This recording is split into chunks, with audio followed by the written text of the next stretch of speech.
Test. Go and pulling it up now. I don't change file. Test. There's an article in the Post and Courier about the Village Museum. What about it? A symbol of community and resilience after Hurricane Hugo celebrates 25 years. Go and pulling it up now. I don't change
No bill. All right, everyone, we'll get started. Welcome to the August 14th, 2025 BAR SPAL meeting. My name is Lindsay Van Slambrook. I'll be your chair this evening, and fellow board members present are Daryl Cobb, Becky Finno, and Fillmore Wilson. City staff present are Frankie Pinto, BARS Administrator, and Travis Golly, Senior Preservation Planner. The order of tonight's meeting will be as follows. For each application, we'll hear an introduction overview from city staff for the benefit of the board and the public. This will be followed by the applicant's presentation. The applicants will have a 10-minute period of time to give their presentation. If you are speaking with the applicant, please approach the podium and state your name first and last for the record. And anyone speaking on behalf of the applicant, owners, designers, consultants should speak during the applicant presentation period versus public comment. The applicant's presentation will be followed by public comment. Any written public comment that was timely submitted has been provided to the board for review in advance of the meeting. If you are speaking as a member of the public, please raise your hand. I'll recognize you and approach the podium. State your name first and last for the record and your address if you're a neighbor nearby. Public comment will be followed by city staff comments and recommendations. And once we've heard from the public and city staff, the applicant will have a 5-minute period of time to respond to or clarify anything raised during the public comment or the city staff comments. Once the applicant has had a period to respond, we'll move into board discussion and a vote on each application. And the results will be posted on the city website. There have been no withdrawals or deferrals this evening. Please remember to cut off your cell phones and that the purview of this board is architecture only. So anything related to stormwater, zoning, livability concerns are not within the purview of this board and should not be voiced here. Okay, we'll get started on our agenda. Agenda item A1 is review of the minutes from the July 24th, 2025 meeting. I make a motion to approve with the edits I circulated to the board this afternoon. Do I have a second? A second. Thank you, Becky. All in favor? Aye. Aye. Hearing none opposed, the motion passes unanimously. Agenda item B1 is 158 Spring Street. And we're going to hear agenda item 2 separately. So I know that those were included, but just cover the master plan for now. All right, Frankie, if you'll give us an introduction overview of the project, please. Yes, ma'am. 158 Spring Street is in Canonburg, Elliott Borough, which is Council District 6. It is well, that's the front house. I won't read that part, but it's in the Old City District, and they're requesting conceptual approval for the master plan, the development of the site. This is the property's location on Spring Street. And I'm going to turn it over to the applicant. Great. I'm Ashley Jennings, the architect on the project, and with me tonight is Colin Colbert, the developer on the project. We've never done this before. This is a request for the BAR to review the master plan of the project. And the way I understand this is that what we're presenting tonight for the master plan is for the review of the placement of the buildings and the height of the buildings. Is that correct, Frankie? That's correct. Okay. And I will also include actually, this was at the request of the city architect that it be presented and reviewed this way. And the reason that we wanted to talk about this development a little bit is, as you can see, well, I forgot that this doesn't work. The laser doesn't work here, but this is 33 here, and this parcel kind of flags out in the back and ends with Rosemont here. And y'all reviewed these two little cottages on Rosemont a while ago, and they're in the process of getting restored. And then you have this parcel here that kind of flags back to it. And the idea is to develop this for residential use. There's a very large live oak in the corner that we're maintaining. We're actually exceeding the required buffer from the tree to create a green space. And the idea is to create smaller residential footprints here that approximate some of the other smaller buildings in this neighborhood, and to provide all of the on-site parking that we were required to provide, a little bit of green space. And I'll go through and show you. So this is just the site plan. Here's some context of the property. Some sandworms of the property, and these show the way that the parcel was originally configured. This is the 1902 and the 1944 Sanborn. And as you can see, obviously, now the lot flags this way. And this is a larger site plan, and you can see that we've designated this area here is parcel 1, and this area back here is parcel 2. And that has a little bit to do with the way that the property was originally divided in terms of property lines. And it also has a little bit to do with the way that the property is zoned. And you can see on this diagram that there's a dash line here between the limited business zoning and the DR2F zoning. And just some streetscapes. I know that we're not really looking at height or architectural direction, I mean, or scale or mass scale architectural direction right now, just the height alone. But the idea is to make these buildings the maximum height that they can be in this area, which is a 3-story height district. And just some model shots to show how this might mass out.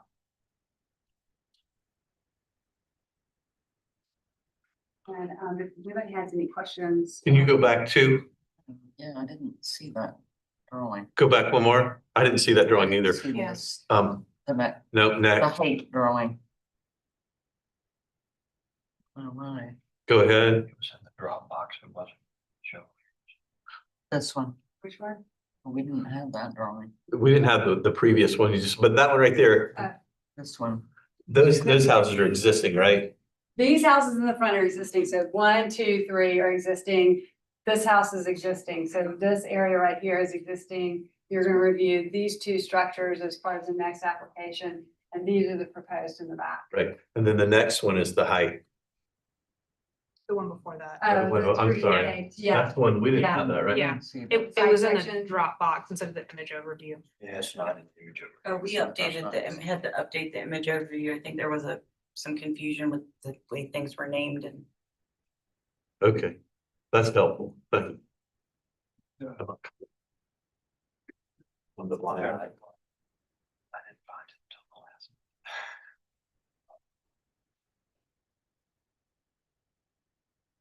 right. And just, Colin wanted me to clarify. This is parcel 1. There's a property line here, and this is parcel 2. So this is the section that's closest to Spring Street, and this is the area that's embedded within the block. So the height we're reviewing is at the rear of the property. It's all on parcel 2.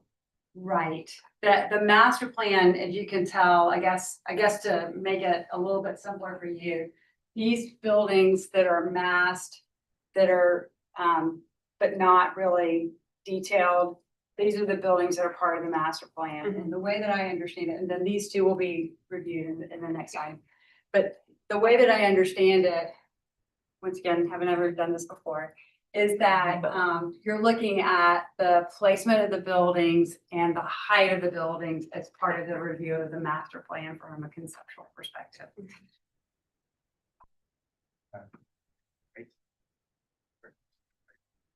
Well, yeah, and some of them are proposed as 3.5 stories, and I think that we'll get into that in a little bit. But the idea being that the height limit in this area is 3 stories. So there's some that are gonna be higher than this is what you're proposing. We're proposing just a pop-up on the roof on these Right. right here. Yeah. And the pertinence. Any other questions? No. Thank you. Do we have anyone speaking?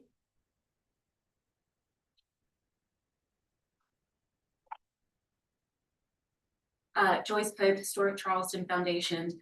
We reviewed the application for a master plan for the development of the site and the request for approval of the 2 single-family dwellings to be heard next.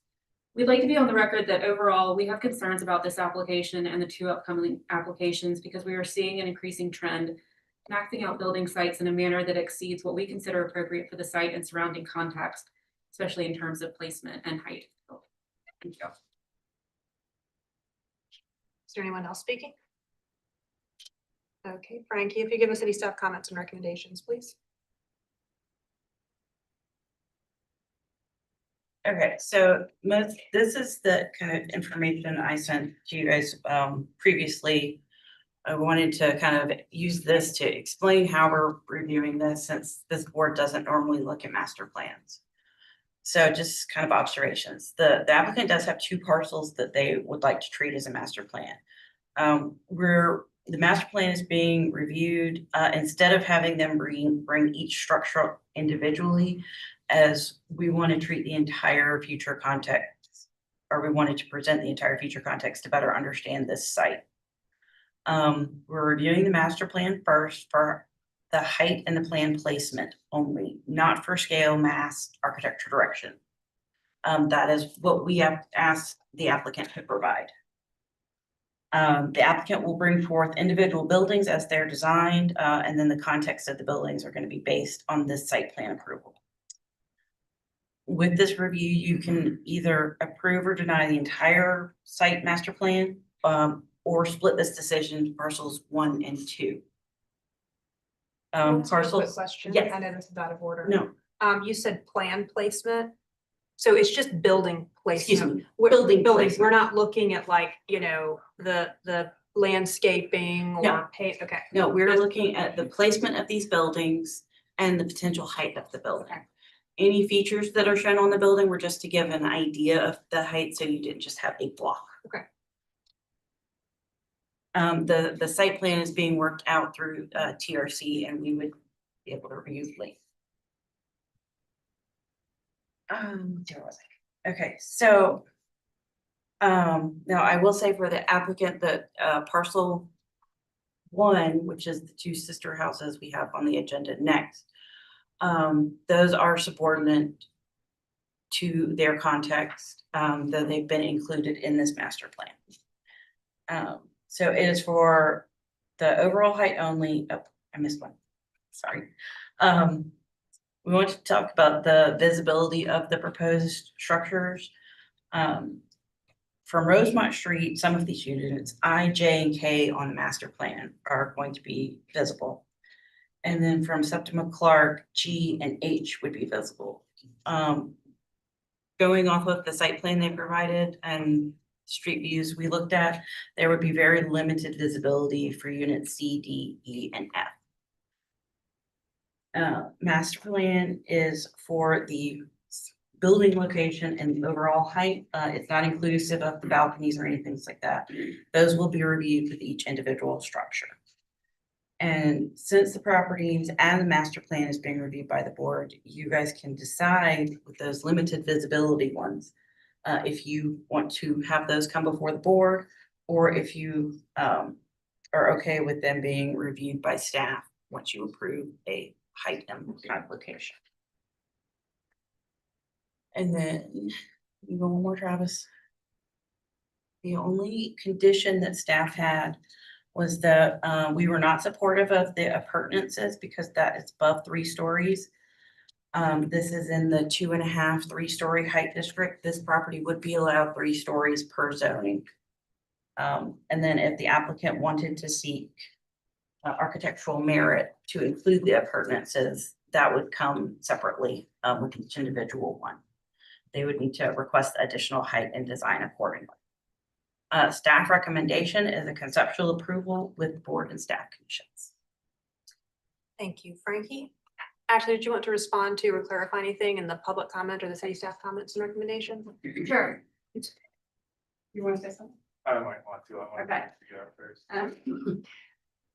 So I just want to address the comments by HCF quickly and say that we agree with anything that staff has recommended.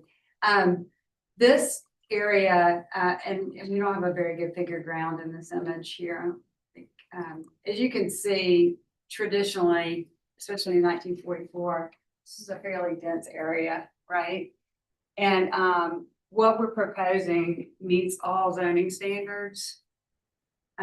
So I don't, as far as the coverage of the lot and the precedent here, I think there's a precedent for some smaller structures more densely developed in the area. And once again, I would, we'll accept what staff has to say about the appurtenances as well. I'm Colin Colbert. I'm with the development team. I guess I was a little confused. I thought that this application was for this master plan and this was separate, but I don't think it makes a difference either way. And my understanding was that the only reason height's being considered is because technically the model images show that appurtenance. Typically, a site plan design would only be considering the footprints and placements of the houses. And we're happy to bring those houses in. Obviously, we'll have to individually and let you guys make the call on certain houses potentially having appurtenances or lower structures. So I hope that doesn't hinder our ability to get a site plan approval with staff conditions such as that. Thank you. Thank you. All right, public comment in the applicant's presentation is now closed. Move into board discussion and a vote. I do have one question. So with the parking, they're allowing tandem, is that what's to meet the requirement? And when we're considering the plan, I know height is a consideration. Yes. Is, and clearly nothing other is, and mass and scale or not, is footprint in association with this area, is that a consideration, or can we only consider height? In this, we're only talking about the height and the placement on the property. You would get to review the scale and massing when they bring individual structures in. That would be for the individual structures, so it's just Right. not the size of the footprints, just the placement. We're talking about the placement, because once we get into the size of the footprint, then you start talking about the mass, and that's hard to determine without other information. And we were trying not to ask them to design all of that at this stage. So we're just approving density almost, placement. Sort of So the placement and the heights of the structure. And this is a 2.5, 3-story district by right. Yes, and with this property, they would be able to do 3 stories by right. So maybe I'm sorry if I'm dense, but wouldn't they have to, the only thing that would come before us, well, the buildings will come before us for height, scale, mass, general architectural direction, but if we can't see the building, how do we approve the height? Since it's by right. I'm just wondering if height is actually not before us. We're just looking at building placement. Well, approving the height with this also lets them argue that as part of their context for the 2 sister houses. Mhm. Mostly this is to provide context for those 2 sister houses, because this design is being developed. It just hasn't gotten to the point where it's before us yet. So this is how they typically do things at BR Large with things like Courier Square and some larger developments. They look at them to approve a placement on the property and a height, and then start working their way through the buildings. This lets them say, okay, their next buildings are sort of oriented to that court.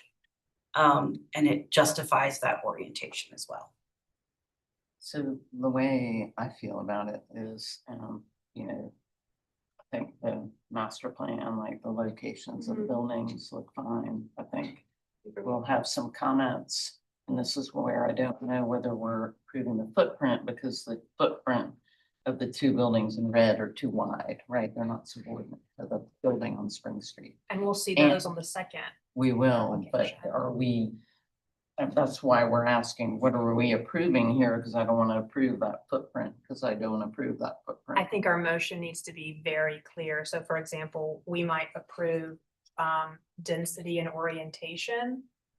Or location. Yes. Can we approve partial 1 and 2 separately in this motion? You can, because they're separate properties, you can split the motion if that allows you to give the applicant more So the two- room part so for them. A and B would be, is 1 property. And You can also what did approve, I was, um, it was difficult with the information we were given, because on the drawings, none of the other buildings are lettered. So I don't know which way the run is, and looking at them, they don't have, only A and B. Ashley, the front parcel is parcel 1, right? I just want to make sure if we're gonna craft a motion that Go that way. we're not mixing up. B, C, so C, D, E, F, G, H, I, J, K are 1 property, A, B are another Yeah, property. parcel one. And it can be, I think they can be addressed, we can address them separately. Or plan, whatever that actually means. It's a little difficult for me to separate the idea of the footprints of the buildings. You know, I can certainly separate the height. It's a little difficult for me to look at that plan and separate the footprint of the building so that it only can fit where on that property. Those 1, 2, 3, 4, 5, 6, 7, 8, 9 buildings will go and how they'll Rough location. and so that's makes it a little difficult for me, but I think separating the two possibly does make it a little easier for what you were Yeah. talking about.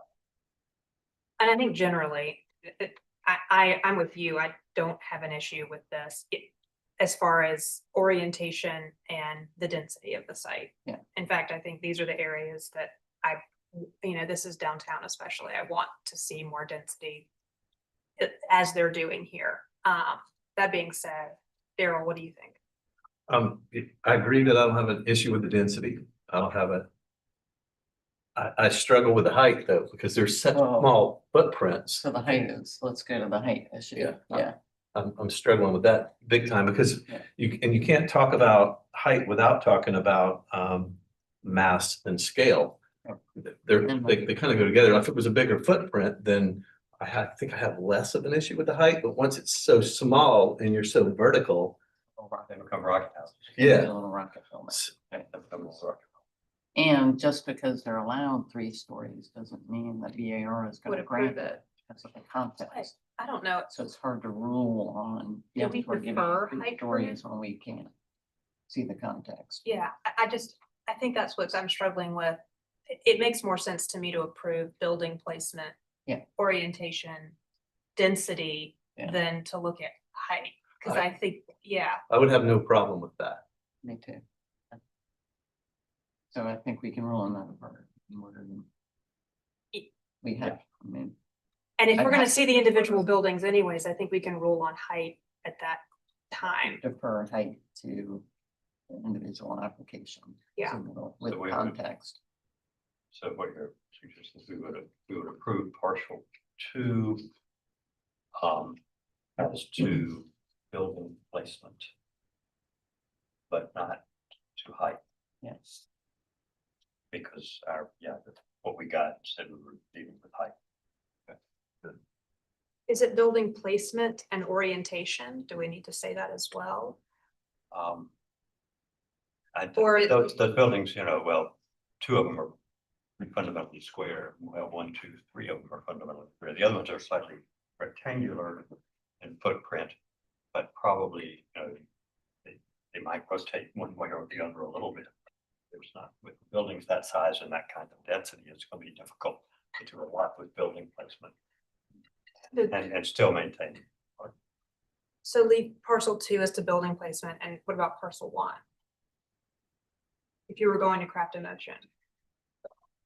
Oh, well, I thought we're going to do all this in one motion. I think it's a If I were bifurcated motion. making a motion, I would simply deny partial 1 because the footprint is too large. Parcel 1, right, I'd be saying that the footprint has to be subordinate to the Yeah. full building. Would we treat it like parcel 2 though, that it's building placement? We're not approving the footprint on the building on the parcel 2. I'm afraid. However- Because we're about to, Okay, but maybe I shouldn't word the motion. I should just vote. building placement makes sense to me because that's not the footprint. Unless we want to make a statement that it's not the But if you're footprint. approving the plan that we're looking at, that's If what's. we're approving that drawing. This is. I'm approving it with the condition that those footprints get more narrow. That's what I'm wondering, if we can approve building placement. Can we do that? I don't know. We've never approved a master. I haven't. 6 years approved a master plan. We can always It's a little do it and tricky. have legal tell us. But I mean, Building placement, I don't think I have any, like where they're located, I don't know. but I think in Fillmore, tell me if I'm wrong, Yeah, is it, I would have a size of the footprint, I would have a problem with where they're located because they're Too wide. crowding the historic structure. Their over footprint is overwhelming the historic structure. And so I don't understand. I wouldn't. I'm Would you I'm like struggling with to it call an executive session and we could get Those advice from two. legal? as we're looking at that drawing. Would you approve building location and density? Is that something you could? We want to be able to say you can put, I can't figure out how to separate that with an approval. Because if we are approving that, we're approving in essence the footprint of that building. Okay. Seems to me, I mean, if I were sitting on the other side over there, I would be arguing that that was approved, that those footprints were approved. Unless So do we break it up? I just feel like though, if we just say, okay, we approve 11 buildings on the site, that's not really a BAR purview. That's like a zoning purview. Yeah. TRC, like that's Like an executive session, I can get advice from legal. what we can approve. That's, Do we need advice? I'll make a motion to go into executive session. Do I have a second? Second. All in favor? Aye. Hearing none opposed. All right. Are you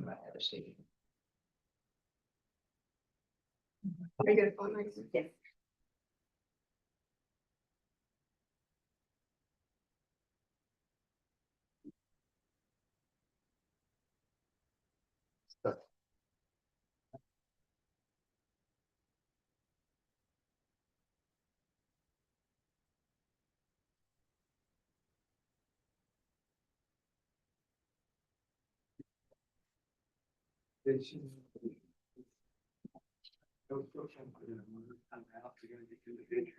Yeah.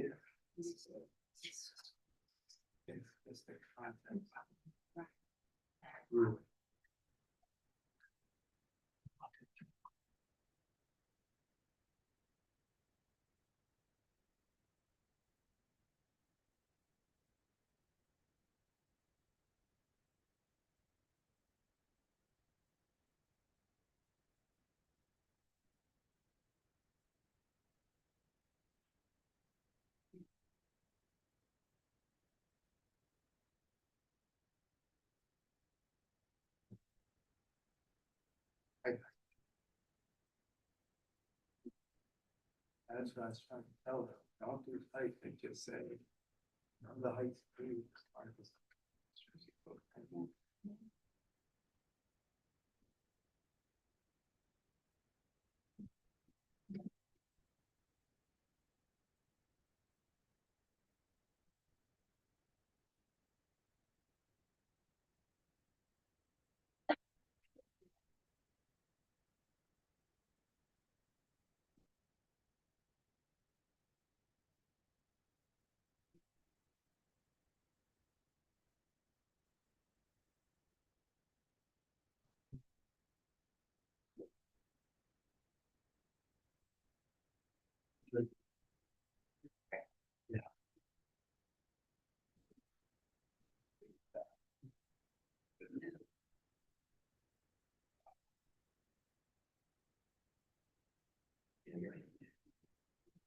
All right, yeah.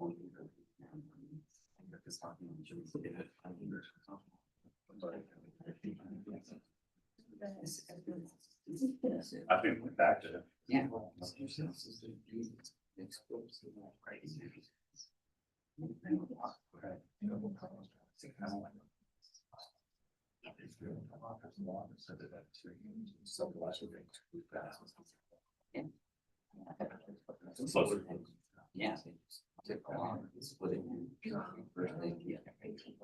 Yeah. Yeah.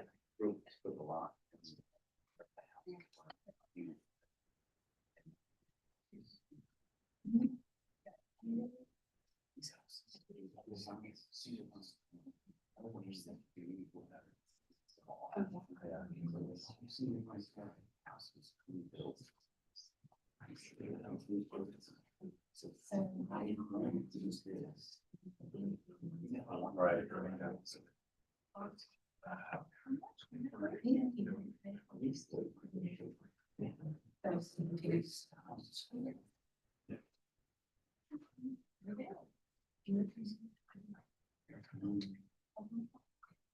Two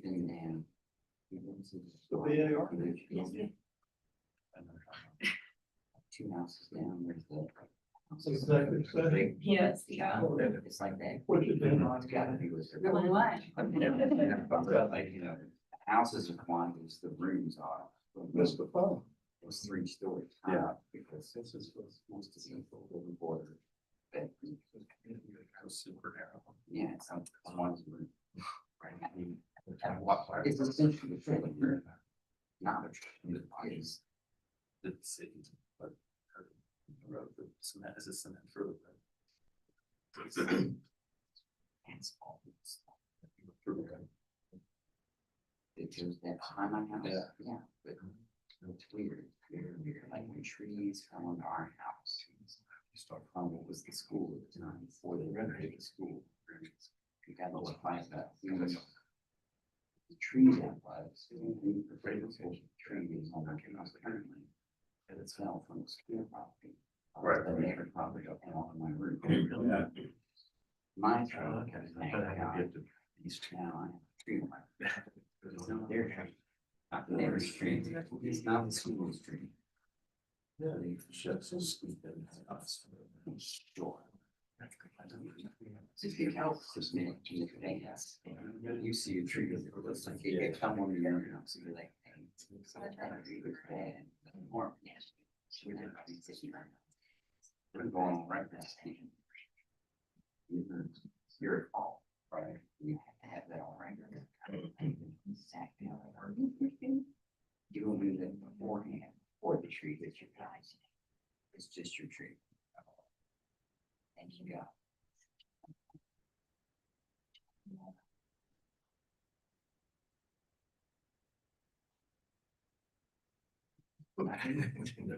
Tree that came to the house. Post that tree. That was it. It was. Yeah. For that pole is behind me, which is the high place. And so the street is. Let's say 80% on the highway. 20% on the neighbors beside us. Yeah. And it fell, hit the house again, say that. Right away. No, it's like the cities or where the telephone poles are, you don't own that. That's like the sidewalks, you don't own that. Yeah. That's the. That's called the city, state, somebody else's thing. Nobody accepted responsibility for this tree. They said that this tree started on their property. Oh, yes. All of them. The tree originated here. Using their own. Yeah. When did they have right? But the tree grew from here, operated to there right away. It was in our house, not our tree. That was their tree. It started growing up here. I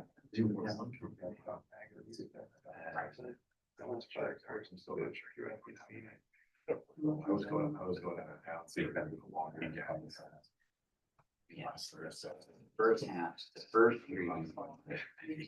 Then my dad came over, he had chainsaws and stuff, and so we had very careful. Remove this tree from the roof. Pretty projects on the boat. That hard, I like the trees, suddenly all that weight off. Neighbors having. They all the right. Yeah.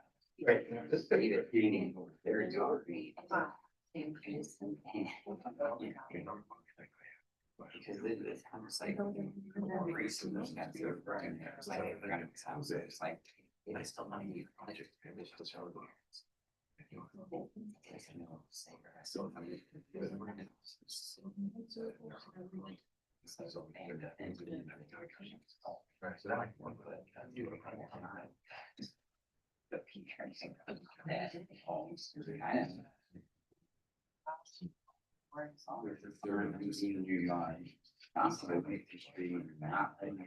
Your house. Parts of that tree is also on there. I could see that. And so that's very, very nice to have. With the regular planners, at this point, I've had. So they're cutting the limbs, it doesn't matter, it's long. I'll be okay, just don't worry about them. Yeah. Two windows. Yes, so luckily we had our insurance part of the first part of the system. Part of the water. You got a double. Share my. I'm serious, I wanted about these place there. I know we're. Yeah. It's like insurance. Yeah. Wasn't our fault. So I was like, hey. That whole was $1,000. We had to prove it.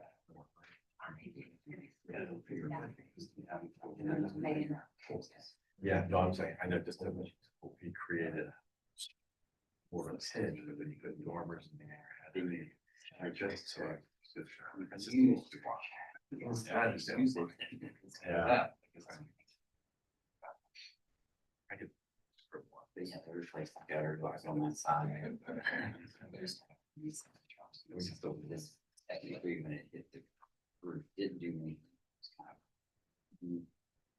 Little. This way. That's. Okay. Brand. Yeah. Sounds like. So you just pitch it in. They should, I'll get this. Just not sure, yeah, that. Yeah. Right. Drawing all in. It was. Let me, right, say something. It's just a house. Cleared all those residential trees out. It's a. All right. Just. Yeah. But the worst is like, that rains a lot and then the wind starts. So you can have those trees just kind of fall around the spot.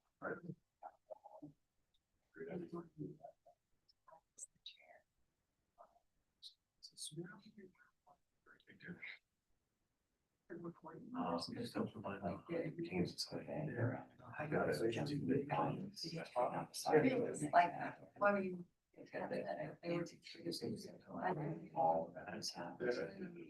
Yeah. Majority of the land in there.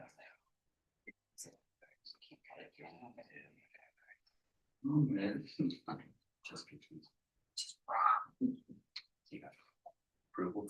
Nothing now to take it down, I'm sure.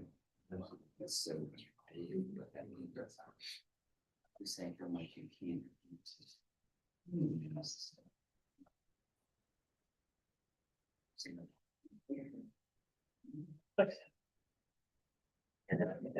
Okay, I'll make a motion to exit executive session. Do I have a second? Second. Thank you, Fillmore. All in favor? Aye. We are now out of executive session. No actions were taken, no decisions were made. We are now back in board discussion. Okay. Okay. So, okay. I think for all of this, I don't think that we can review height. We don't have enough information.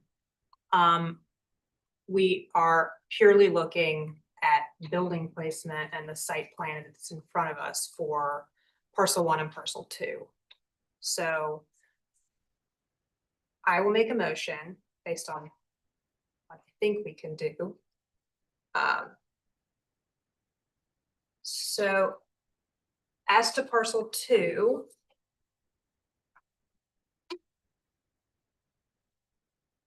approval of the building placement as proposed.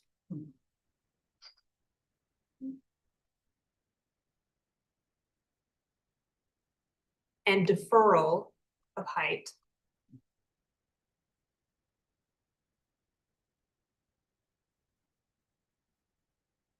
And then as to parcel 1, deferral of both building placement and height.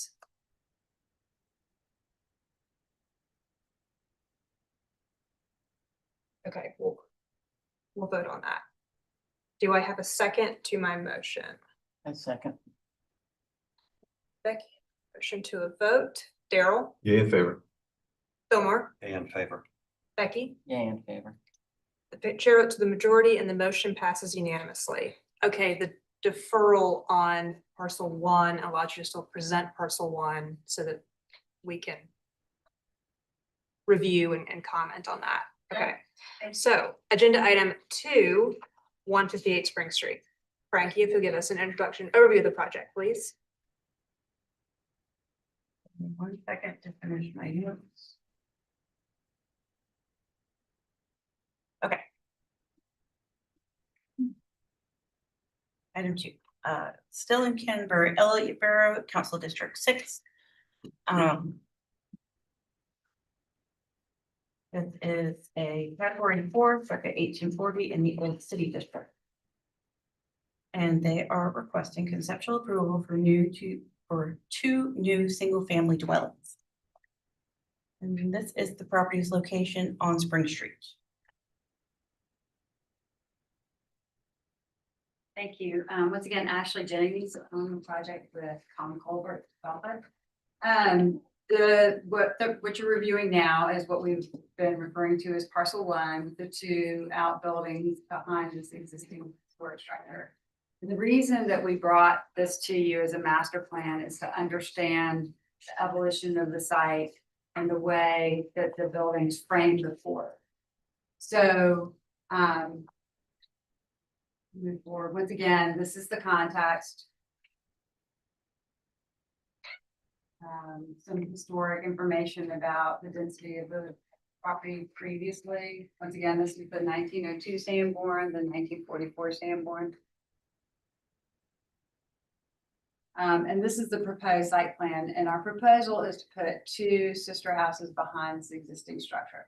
And this is what we're calling the Fort Grand Arbor Court. And the intent here was to have these 2 buildings face the court, refer to the court. We know that typically the city looks at an existing historic building and thinks about the buildings that come behind it as being subordinate to the existing structure. But the intention here is not to reframe history as if the building was here and other buildings evolved over time. The intent here is to create 2 houses that almost exist as sister houses to this front structure, and they front the court.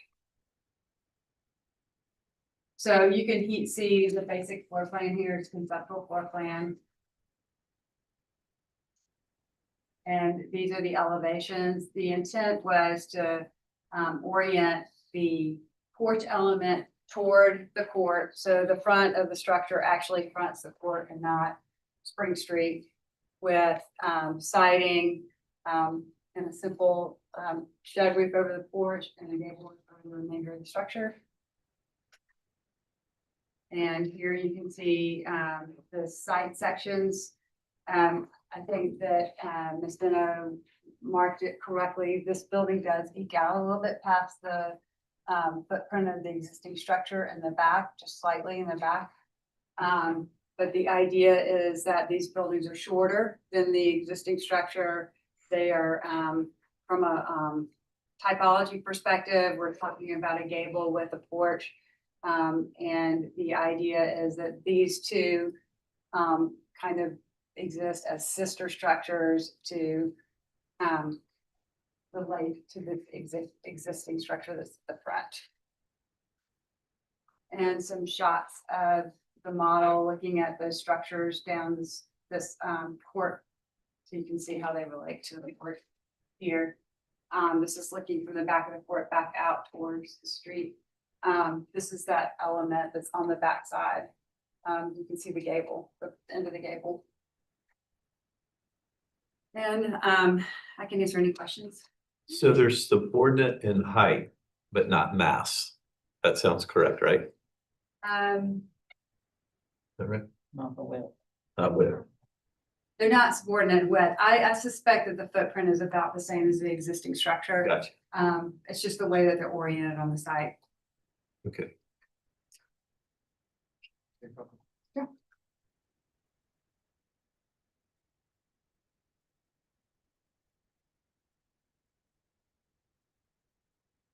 I'm Colin Colbert. I'm with the development team. Obviously, we just got an approval for the rear of the site. This front portion is now part of a court, and I don't believe you can consider these subordinate structures behind a historic home if they're along a court. Just like any court you go through, whether it's a newer one such as Brewster Court or Tully Alley, all the structures, they are not subordinate to the front historic structure on the site. They go along the court, their entrance is off the street, they face the street. And so I don't believe the subordination clause comes into play at all in this development. We worked with the city to still make this subordinate in height.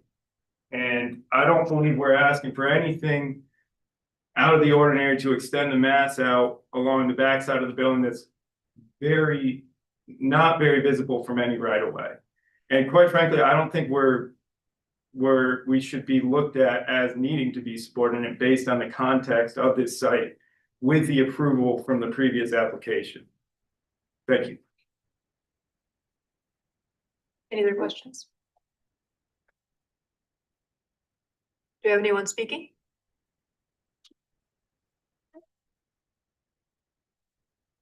Joyce Pope, Historic Charleston Foundation.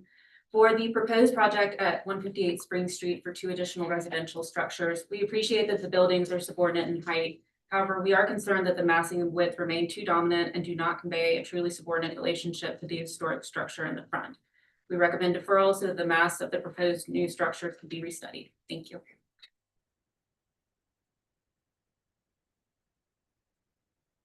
Planning for Preservation Society of Charleston. While we appreciate the applicant's efforts to keep the roof pitch low and reduce the overall height, it results in a footprint that is not subordinate to the historic structure. We encourage further study to narrow the footprints of units A and B. Additionally, the scale of the fenestration on the east elevation should be reduced to better relate to the historic. Thank you. Is there anyone else speaking? Okay, Frankie, if you give us the staff comments and recommendations, please. Yes, ma'am.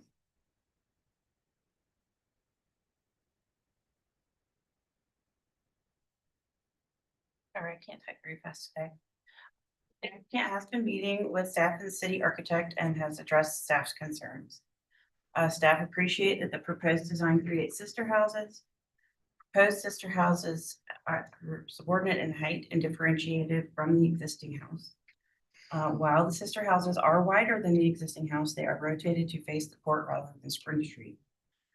Staff would recommend mirroring the floor plan so that the porches are on the south corner, allowing the view down the court from Spring Street to see the open porch, rather than a solid corner, but that was a recommendation, not a condition. Staff recommendation is a conceptual approval with board conditions and preliminary final review by staff.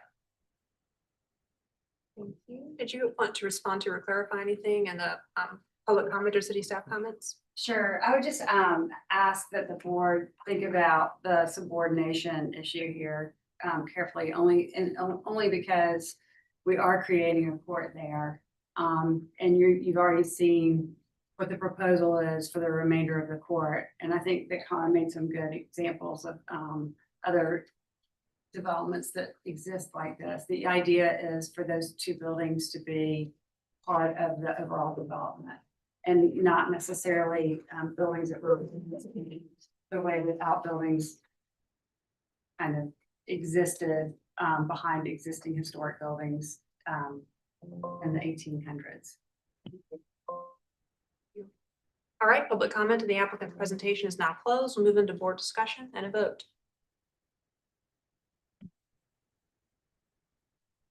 Well, I'm in agreement with staff, so I might be different than these two. And no, I don't feel like these 2 buildings are part of the court.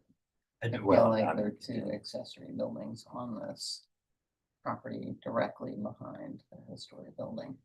And it is our precedent that we follow what we typically follow, which is that it's the footprint is subordinate to that front structure. I mean, this is really a driveway alongside, which has been created by getting another, part of the property. So, I mean, that's To me, that's not like facing a courtyard or facing other buildings that are part of the project. So I actually feel strongly that it's, these two structures need to have a subordinate. I agree with Becky. Just turning a driveway into a court and connecting it to a piece of property behind it does not necessarily, you know, change our guidelines. And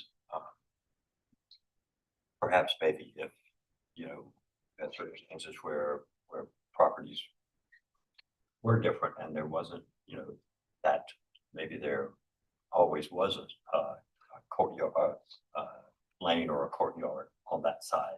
But this is not, this is in a row of houses. And so I read these as ancillary structures behind the storage structure. And they are slightly lower, but not significantly. And their mass, particularly combined with the two of them, overwhelms the storage structure. So from height, scale, and mass, it just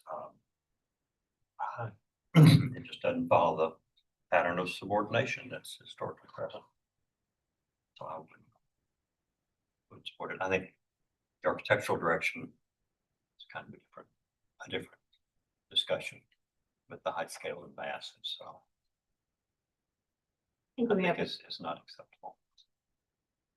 These work. We may have a split here because I understand the argument that just because you extend a driveway, it doesn't become a court. But this is not just an extended driveway. I mean, this is a larger access to the back property, which will be converted. So I don't think we're setting any sort of precedent here if we were to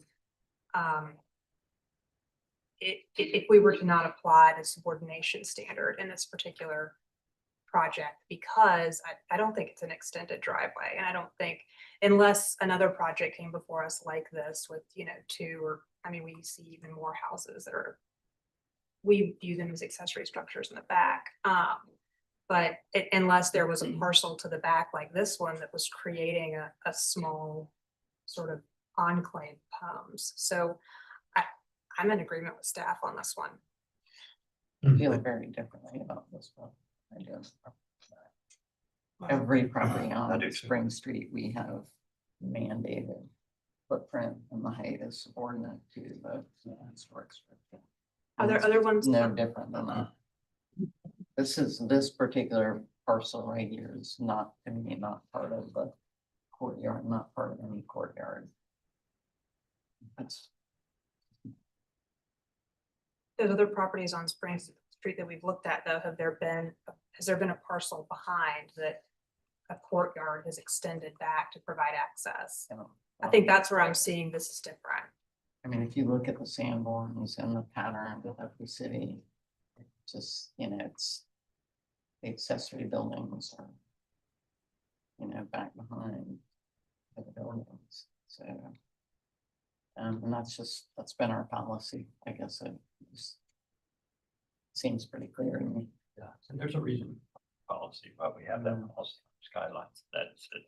If you don't, you end up with a lot of inappropriate oversized buildings bearing down and dominating historic structures, and then the context of the historic structure becomes lost. And that's, I think it's that. And in this case, I read this as just that. It's ancillary buildings to a historic structure. I think it should in general follow guidelines. And this is unusual because they're not being restricted by lot coverage. So there is no, you know, there is no 50%.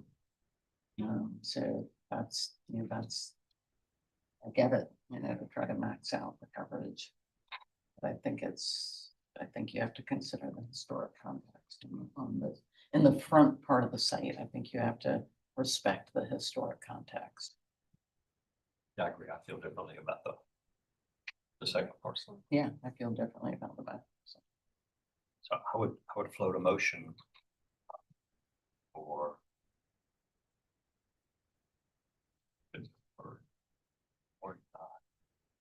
I would deny it. Height, scale, and mass. That I think height, scale, and mass is generally a denial. was gonna say a deferral till we have five. Uh, But I mean, I would be, certainly I would be fine with making a motion for deferral Okay. for height, scale and mass. And that, because I think that in general, the architectural direction approach with some so a few changes in general would work. I think, but I'd make a motion forward. Can I ask really quickly, just to clarifying and this to, so we're all on the same page. So it would be deferral for height, scale and mass, but what did you say about general architectural direction I would, or just deferral? yeah, I would defer and general architecture, but deferral. And that's why I would go for deferral and not denial, because the, the general direction of the architecture Yeah. is not The height was inappropriate. fine. Yeah. Okay. We have a motion on the floor for deferral for height, scale, mass and general architectural direction. Do I have a second to Fillmore's motion? A second. Thank you, Becky. I'll put the motion to a vote. Daryl, No, Fillmore, Yay. Becky. Yay in favor. The chair votes the majority and the motion passes 3-4 and 1 against. Thank you all. All right, agenda item 3, 784 Rutledge Avenue. Frank, if you'll give us an introduction overview of the project, please. I think it's.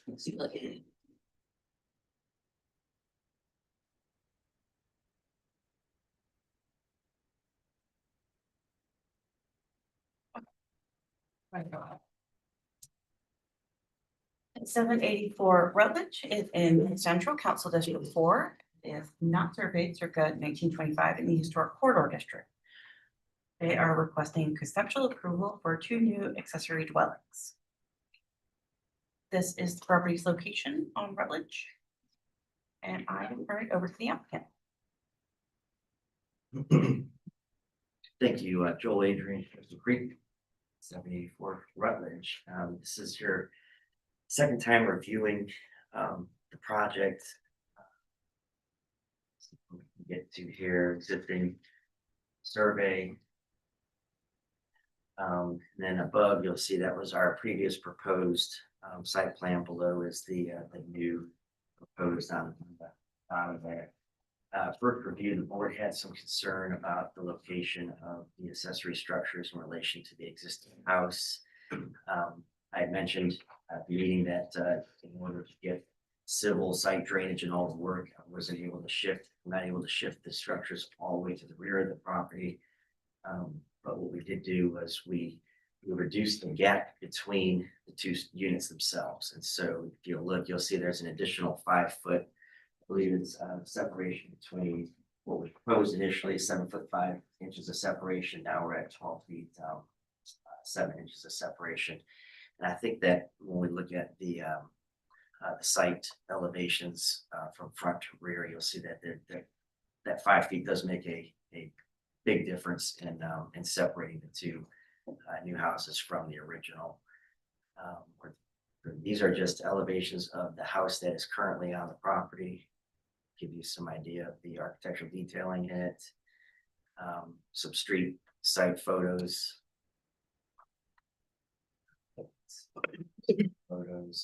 Get to some aerials, which I think are important, show what has been built left and right of our property at 784 and the scale and mass of those structures. We talked about this briefly at the previous review. And then I think it was Bill had asked that we draw some site sections from left to right so that y'all can see really what's going on in this area. So we have those drawn as well for you to review.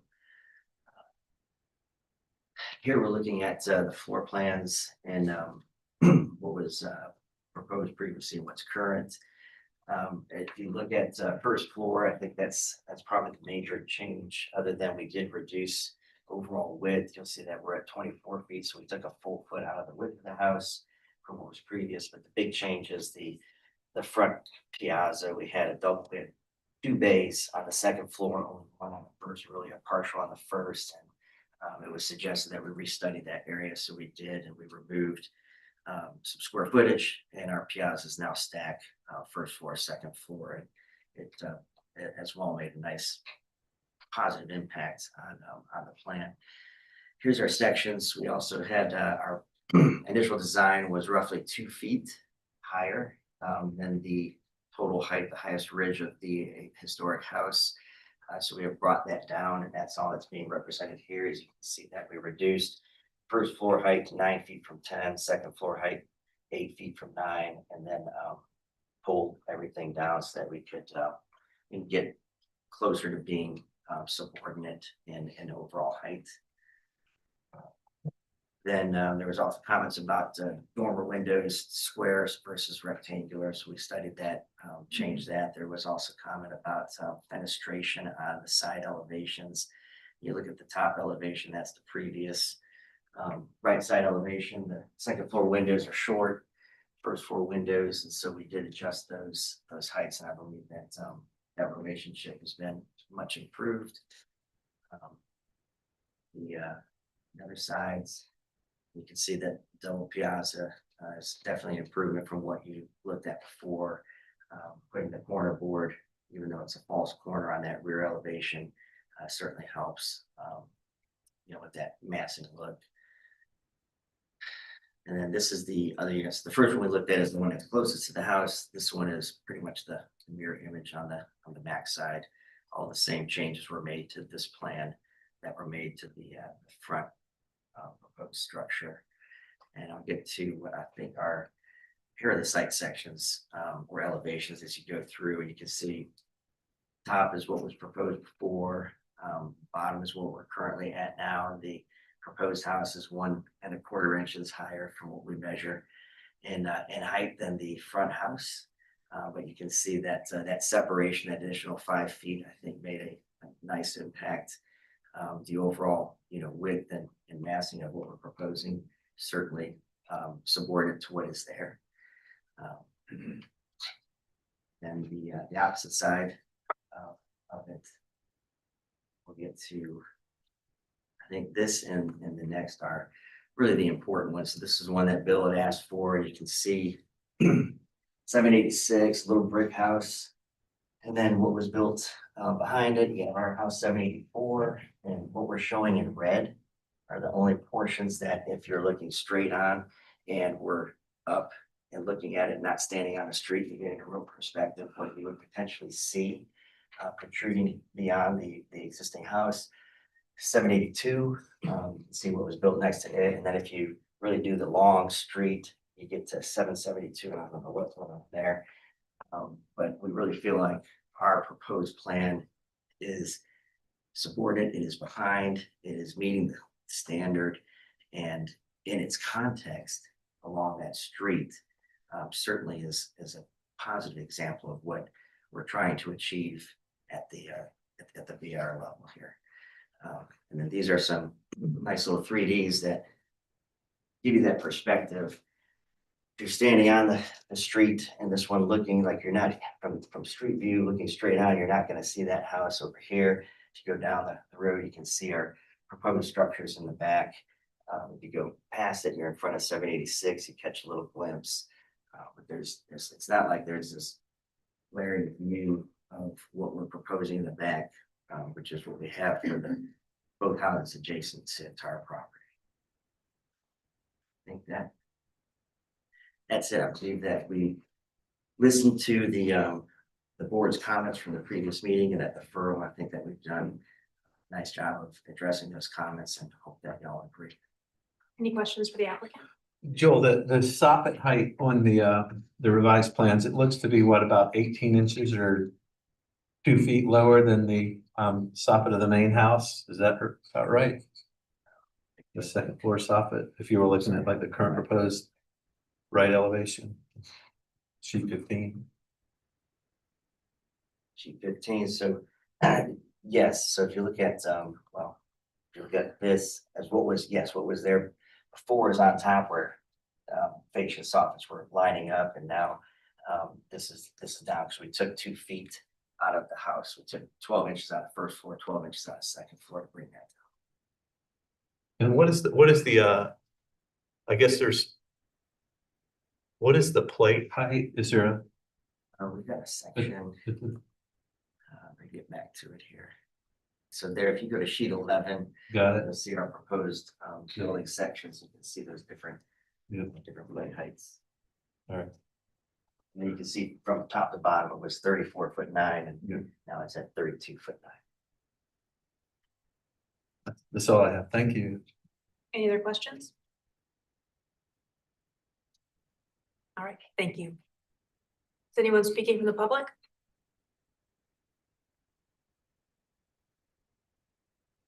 Joyce Pope, Historic Charleston Foundation. HCF has reviewed the request for 2 new accessory dwellings at 784 Rutledge.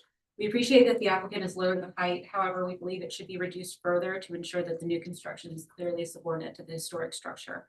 Maintaining this hierarchy is essential to preserving the character of the site and its.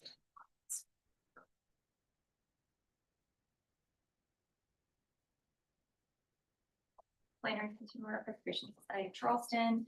We appreciate the applicant reaching out to us and taking our feedback into consideration. While the subordination of the rear buildings is improved, as this project moves forward, we encourage continuing to explore any additional opportunities to further reduce the height and narrow the footprints for greater sensitivity to the historic structure. Anyone else speaking? Okay, Frank, you could give us city staff comments and recommendations, please. Yes, ma'am. That just had a couple observations. The proposed structures have been pushed toward the rear of the property away from the existing house. The height of the proposed has been reduced to below the existing. Shouldn't say too much. And dormers have been restudied and porches are now symmetrical between the floors. Staff recommendation is a conceptual approval with board conditions and the preliminary final review by staff. Thank you, Frankie. Joel, did you want to respond to or clarify anything raised in the public comment or the staff comments? Yes, please. I'll just say that as far as reducing the height, I think that our massing is on, we're definitely smaller in footprint size than what's there currently. That ridge height, pull that down any more than we're looking at, rooms, walls, I guess, 7'6", dropping things down. I just don't know that that's necessary, especially when looking at the information provided in this view here. I don't see how that small little piece of the dormer on the left side becomes an issue, especially when you're looking at the context that it sits in of the entire streetscape. Thank you. All right, public comment and the applicant's presentation is now closed. We'll move into board discussion and a vote.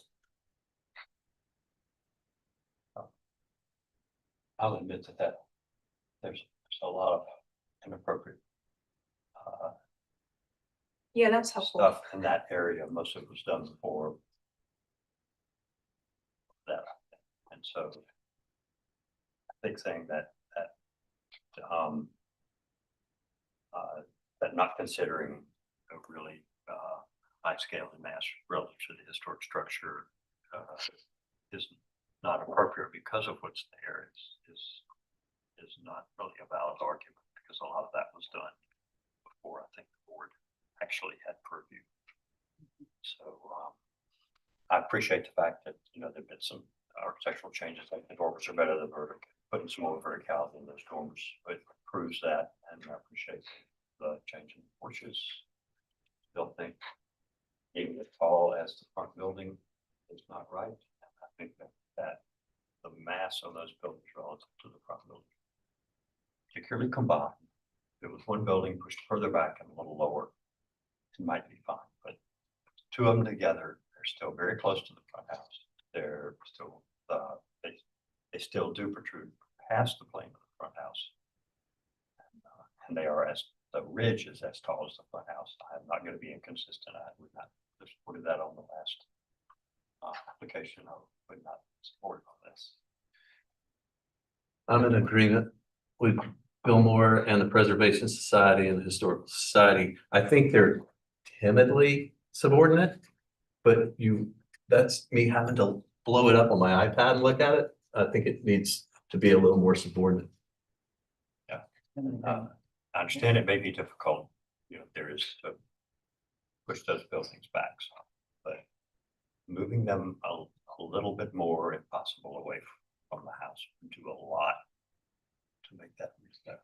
Really do, in my eyes, still crowd the main house. That is a lot of large development right now, very close to historic structure, and it does not follow historical pattern of subordination. You agree with that? Yeah. Well, I'm looking at the motion from last time, just so, okay, so last time the motion was deferral for restudy of height, scale, mass, and physical relationship between the existing structure and the ADUs. Are we making a similar motion here, or is it just? Yes, I mean, I think the architectural direction is appropriate. I wouldn't comment about the architectural direction, but the high scale is the problem. So we go to deferral for high scale and mass. And still include the physical relationship between the buildings to further look at Yeah. that. And the subordination. Yeah, just subordination to right, So, subordination.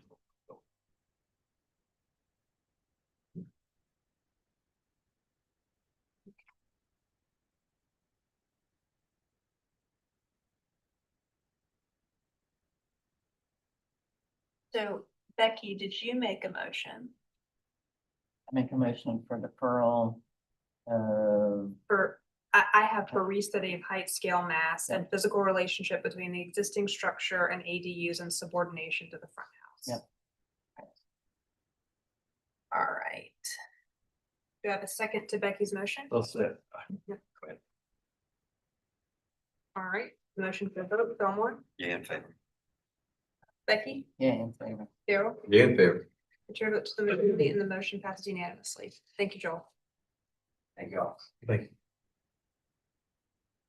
Would you mind reading the motion to me one more time? Deferral Yes. for a restudy of height, Um, scale, mass. Actually, so it's the motion from 6/26, Okay. except take out applicant to provide site section. And then, so it's that entire first sentence and then. And subordination of the building, so that is. So simple. Just because you've been nice. to them. I mean, where you're gonna be now.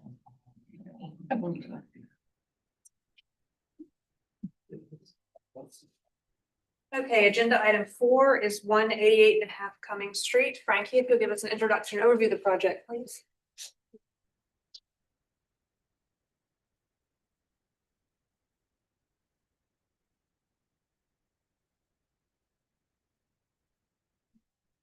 One 188 Cummings Street is in Canberra, Elliott Borough, Council District 4. It is a category 4, circa 1852 in the Old City District. They are requesting conceptual approval for a new single-family dwelling. This is the property's location on Cummings Street. I will, to the applicant.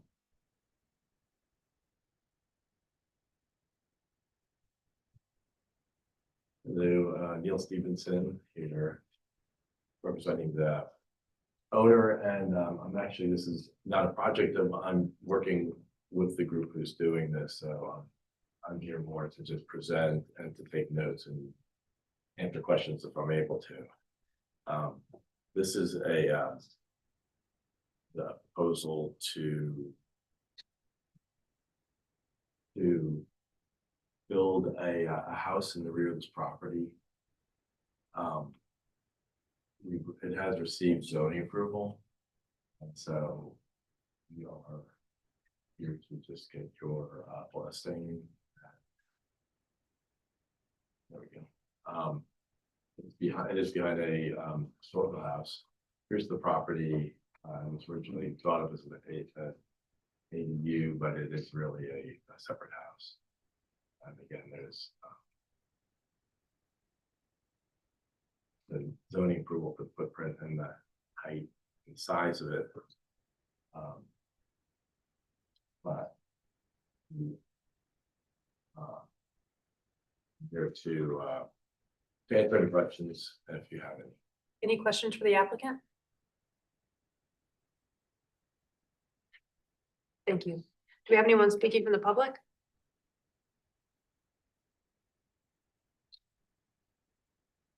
Joyce Pope, Historic Charleston Foundation.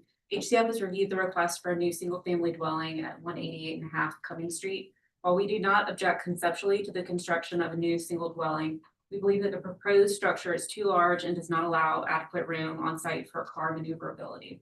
Furthermore, we generally do not support the inclusion of parking beneath new structures.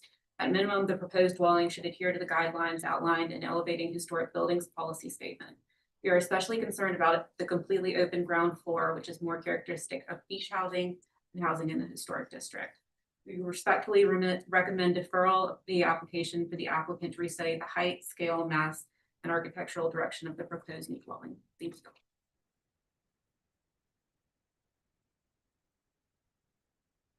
Larry Antonor, Preservation Society of Charleston. While the PSC is in favor of new buildings reading of their time, BAR principles for new construction guide buildings to work in harmony with those around them. The current proposal appears to elevate the finished floor higher than required for FEMA to accommodate parking, which is discouraged in historic districts. If parking underneath the proposed residence is feasible at DFE, then treatment of the foundation and garage access should be restudied to more sensitively relate to the surrounding context. Additionally, the fenestration should be restudied to provide greater relief at the roof line. Thank you. Anyone else speaking? Okay, Frankie, if you give us any staff comments and recommendations, please. Thanks, Mayor. First, staff had some observations. Site section or elevation wasn't provided as part of the packet as required by submittal requirements. Drawings need some corrections. Some of the plans and elevations don't match. The proposed structure is not subordinate in mass.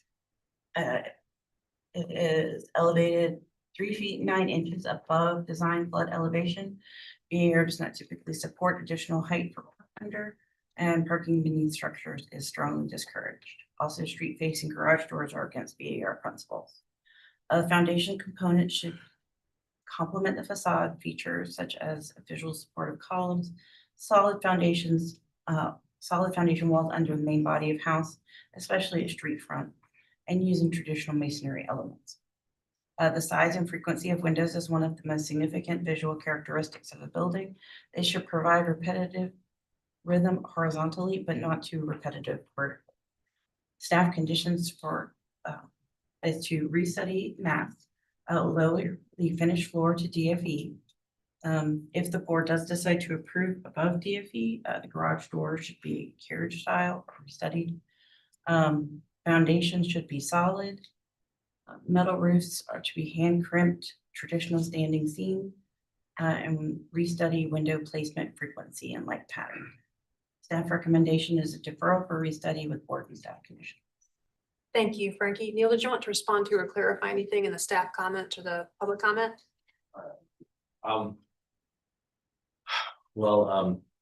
The proposal is to have solid foundation. It's actually louvered, but that could easily be restudied. I guess we'll restudy all this. Thank you. All right, public comment and the applicant presentation is now closed. We'll move into board discussions and vote. I agree with staff comments. I think it's also missing a streetscape. So it's just too difficult. It's hard to evaluate scale, the height and scale. Yeah, from height, scale, and mass, appear to be elevated above DFE for parking, and the mass structure reads large in perspective compared to the front building, and this is possibly due to the height above DFE. It was a little hard to tell. The new structure appears to be lower than the front house, but it's significantly proud of it. And plain on the right side, actual direction, inconsistent use of shutters, foundation treatment is not well identified and seems incompatible with the overall architectural direction. The labelings on the drawings, particularly sheet A8 and A9, are confusing. There's no streetscape elevation drawing, only the new construction to existing structure elevation drawings that are not there, only a perspective, and so this, the middle is just incomplete. Yeah. Okay. So. Good. I would move this over for deferral. At least. And make a motion for deferral with board and staff comments. Yes. Okay, we got a motion on the floor for deferral for recently with board and staff comments and conditions. Yes. Do you have a second? I'll second. Motion to a vote. Daryl, You in favor? Becky, Yeah, in favor. Fillmore, Favor. your vote to the majority and the motion passes unanimously. Thank you. Thank you. Okay, agenda item 5, 8 Trumbo Street. Neil? Want my copy? Thank you. If you give us an introduction overview of the project, please.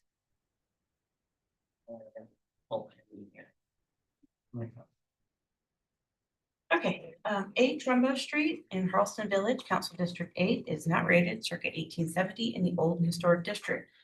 We are requesting conceptual approval for elevation of house and new rear addition. This is the property's location on Trumbo. And I'm going to turn it over to the applicant. Thank you. We are revisiting a Trumbo from about 6 weeks ago. And I wanted to first put up the slide. This was the original submission, and I wanted to highlight the things that we have taken into consideration and modified. Specifically, we coordinated the raised elevation with the neighboring sister property with staff, and we are confident that our site is set to the correct height. And there's some question about the property. Next, we are maintaining the existing original parapet, and we've added scuppers to modify the roof behind the parapet so that we can properly drain stormwater off of the roof. We've integrated a simpler sloped roof in deference to the existing parapet for the rear addition. We've stepped in the rear addition, distinguished from the original house. We've removed all new windows from the east elevation as requested. And revised the former back door highlighted back into a window and not a Juliet balcony. Here's the existing elevation at the top and the new elevations at the bottom. I just highlight all those items, the scuppers, the low slope roof in the rear, the intact existing parapet, the revised Juliet balcony, which we're referencing from the existing new addition that had been there from the 50s, and keeping it in our proposed addition.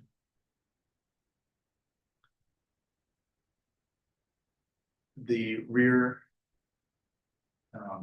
and back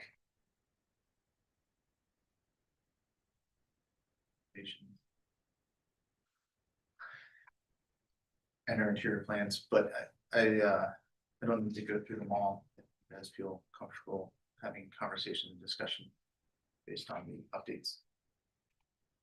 Are there any questions for the applicant?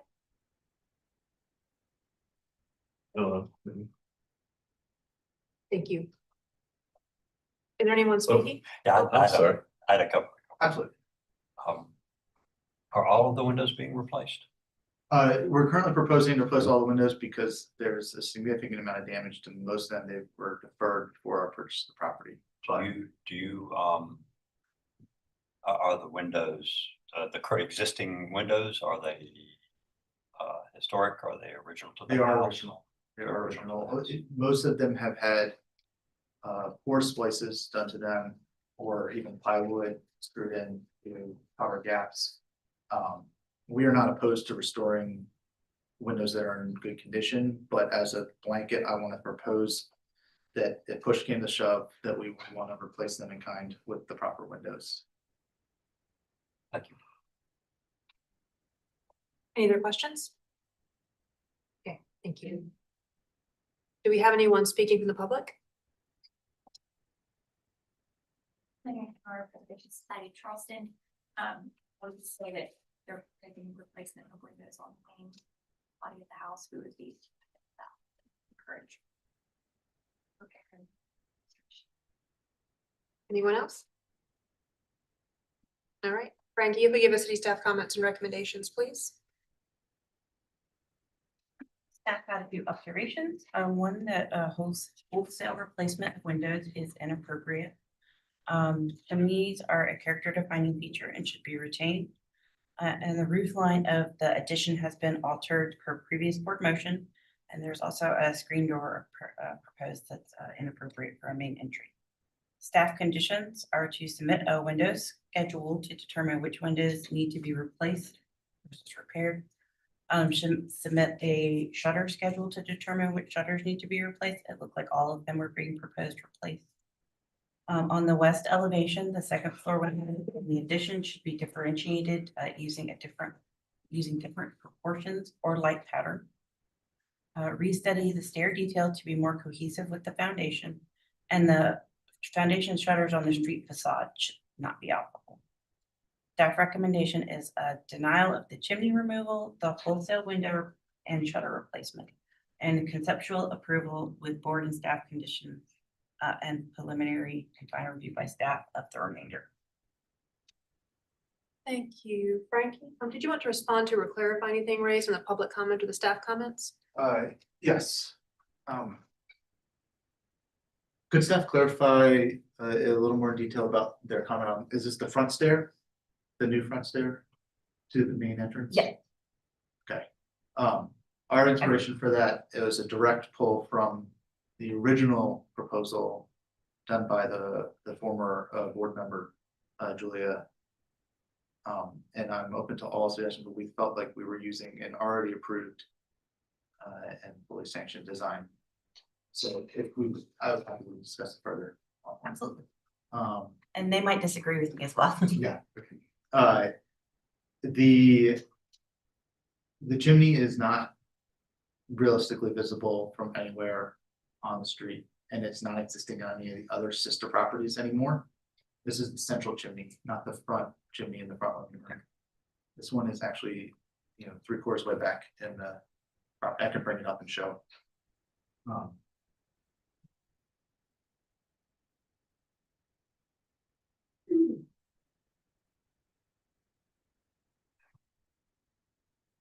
And I think that I'm trying to find an aerial.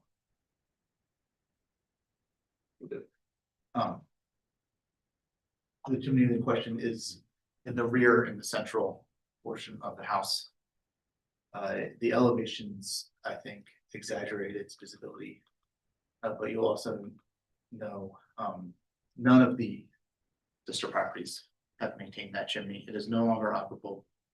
It's been sealed up long ago. The front living room chimney is absolutely of importance to us, and we want to preserve and maintain it. But that rear chimney is pretty central into the house and a very large convenience for a very small property. It's a very small footprint of the house, and we're constrained in our square footage. So I would like the board's reconsideration of that staff recommendation. Reconsideration of what? Of removing the staff recommendation to maintain that rear chimney that is Okay. not visible from the street. Okay. Due to our square footage constraints and lack of the existing in many of the existing properties, and because it is not visible from the street. Is there a fireplace associated with it? There are what would have been considered fireplaces at one point in time, but they've all been, the mantles are not intact. The fireplaces have been as far as I can tell, at least filled, if not filled, at least cemented up at the face of it. And there are hearths in the floor still. The wood was not, hearth was not removed and replaced. Thank you. All right, public comment in the applicant's presentation is now closed. We'll move into board discussion and a vote. Question, do we know whether or not that chimney is visible from public road? Or is it, in other words, is it in our purview or not? That I'm not certain. I think our statement was based off of the drawings. We would be happy to go take a look. That would make sense. I mean, I think overall, elevation concept is pretty much on target. I think it's fine. I agree with almost everything staff has there. To reiterate it, I think there needs to be place windows. I think that the visibility of the chimney needs to be determined. Uh, the What do you think about the staff? I think that some enhancement of that would be a nice visual Of what? of the stair, the stair underpinning. On the roof I plan, don't know what you- Yes. That was a staff comment. Yeah. I'm sorry. I didn't mean to interrupt you. Oh, no. On the roof plan, is that the chimney in the middle of the flat roof? On the roof plan. Sheet the proposed AA, roof plan? which is A. Sheet 8. I move these out of order for relevance. This, That's the chimney. that's the existing chimney, this is the existing roof, this is the proposed roof. Yep. And we're hoping to have a roof hatch that we can access and proper maintenance, leaf removal, which is causing a lot of water damage. Thank you. I know the board hates it when they take down chimneys, but I don't think this is gonna be visible once it's. I actually have a little more trouble with the two big scuppers and downspouts on the main elevation. And typically we try to get those to one the ends of the building, you know, the, It's a long way for water to go though. well, I mean, it depends on how they do the roof, but. I don't know. You clearly need two downspouts, but depending, because you could feed that gutter from the corners. How you get downspout it from the corners. Right. Yeah, So seemed a little overwhelmed, but. It seems typical. I think some further thought on that. What? I think some further thought on the location of the downspout, because like I said, I think overall, I agree with staff, I think I agree with staff comments and I would have comment on those. I agree with staff on everything. I have one other one that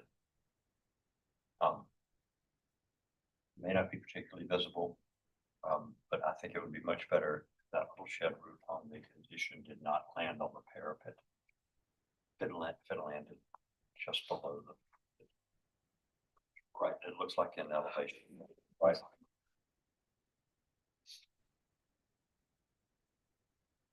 Now,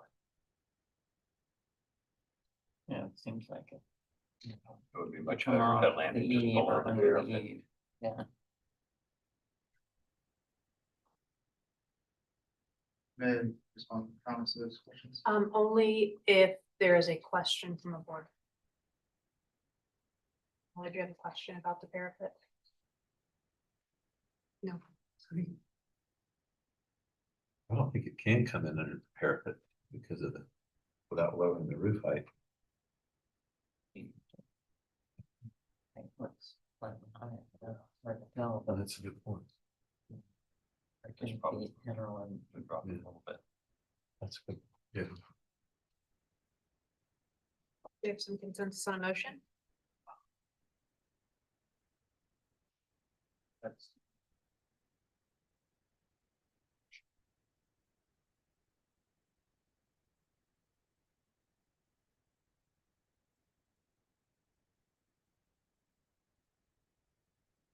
I think it's, I don't know, I know Daryl didn't have any objection, he feels strongly about the chimney, I think I said.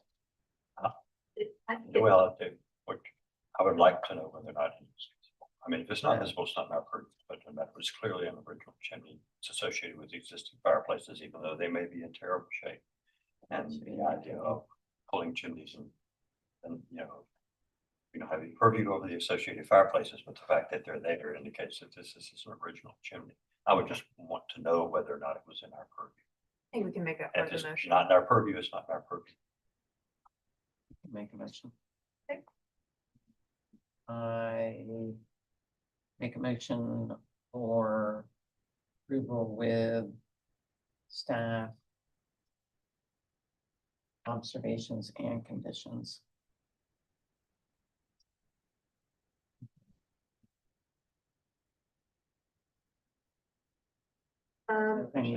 Maybe just the conditions, staff conditions. Do you want to go with the staff recommendation? Because the approval, they're recommending denial of the chimney removal.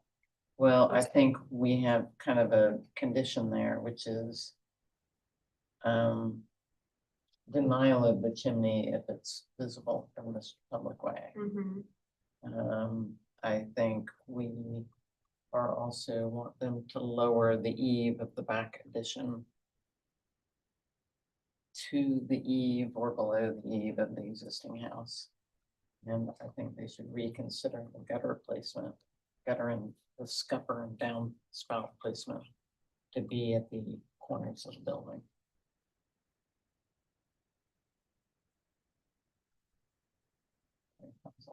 No, I'm trying to, the staff conditions are to submit a window schedule, submit a shutter schedule. Yes.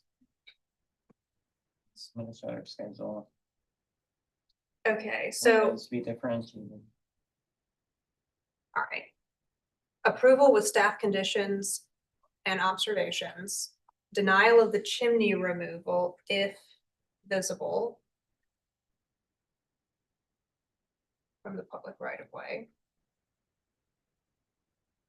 And denial of the wholesale window and shutter replacement. Yes. Okay. And then some board conditions to lower the eave of the rear addition and reconsider the gutter placement. And gutter, downspout, and leader head. Downspout. All right. Got it. Okay, do I have a second to Becky's motion? I'll second. Thank you, Fillmore. Put the motion to a vote. Daryl, Yeah, in favor.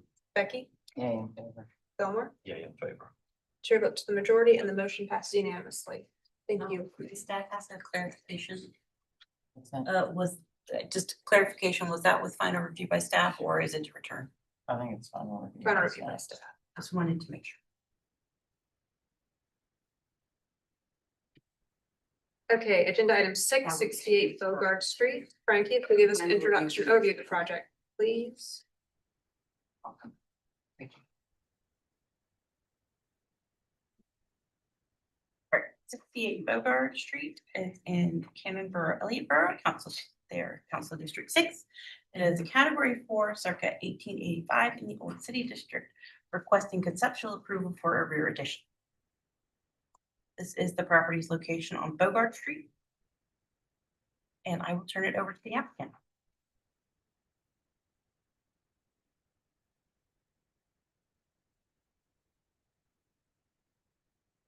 My name is Rhett Morgan and quickly, you guys are all probably pretty familiar with the neighborhood.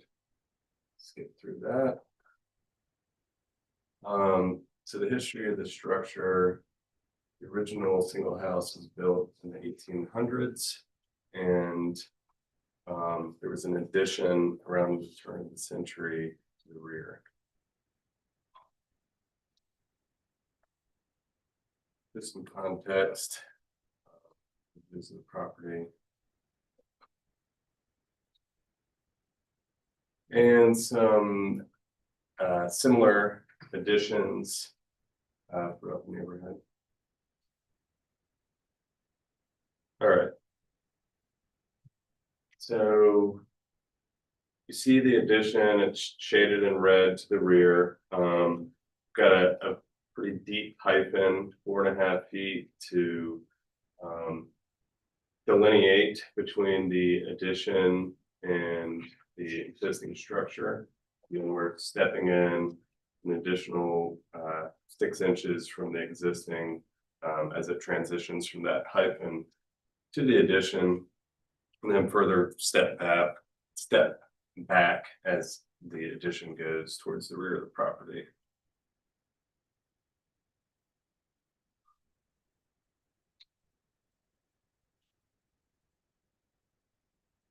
All right.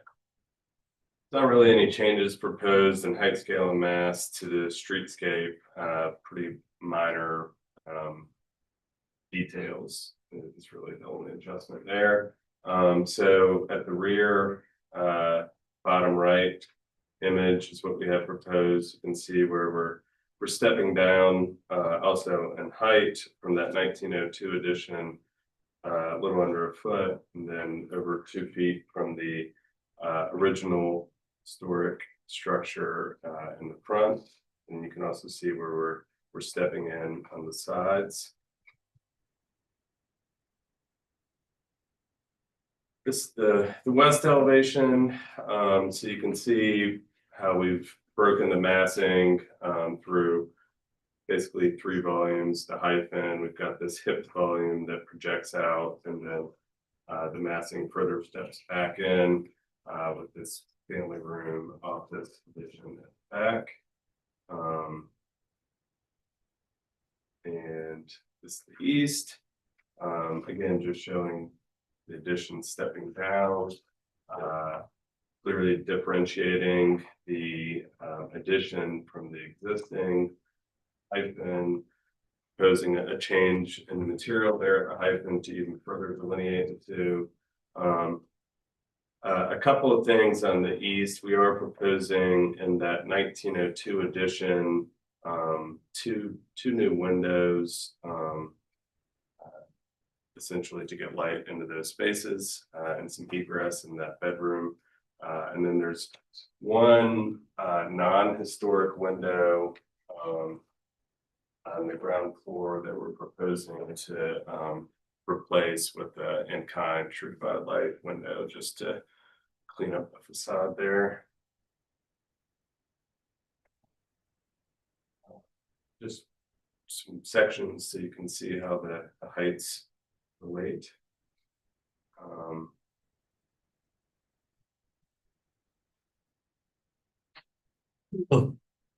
And a view from the street, so you can see really with all the steps that we're doing to break up the massing, I think it's pretty successful in coordinating the addition from the existing structure.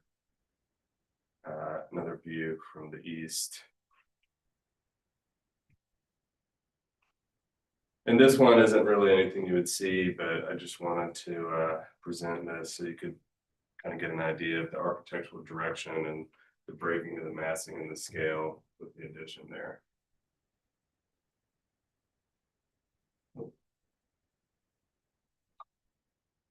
Any questions for the applicant? I have one. I'll say on A6, there's a note to remove the 2 non-historic windows on the earlier edition, the 2 little 1/1s, and on the proposed, they're still there. Are they gonna? I was just curious. Oh, yes, I see that. Right. That's oversight on my part. We were originally looking at removing those and talking with Preservation Society. There were a couple of things that they wanted us to consider, and that was one of them, and I just missed that note on the existing. So they're not changing. No. Okay, so the proposed is correct. Right. They're not, they don't appear to be original or of historic nature, I guess, but it was just something they asked for. So I was just curious. I was just wondering if they were going there because it looked like the same. right. No, that's I apologize, oversight on my part. Thank you. Any other questions? Okay, thank you. Do we have anyone speaking?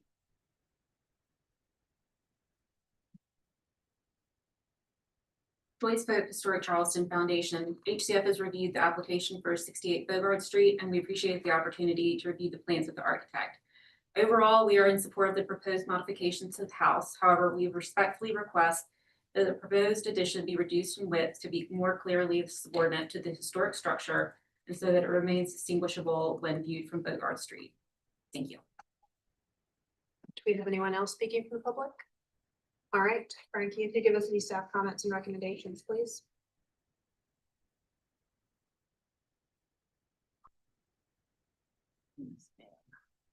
Staff had some observations. We have been working with the applicant and they have restudied per discussions with us. Proposal is subordinate and differentiated from the existing house. And staff recommendation is a conceptual approval with board conditions and preliminary final review by staff. Thank you, Frankie. Mr. Morgan, did you want to respond to or clarify anything raised in the public comment or city staff comments? Sure.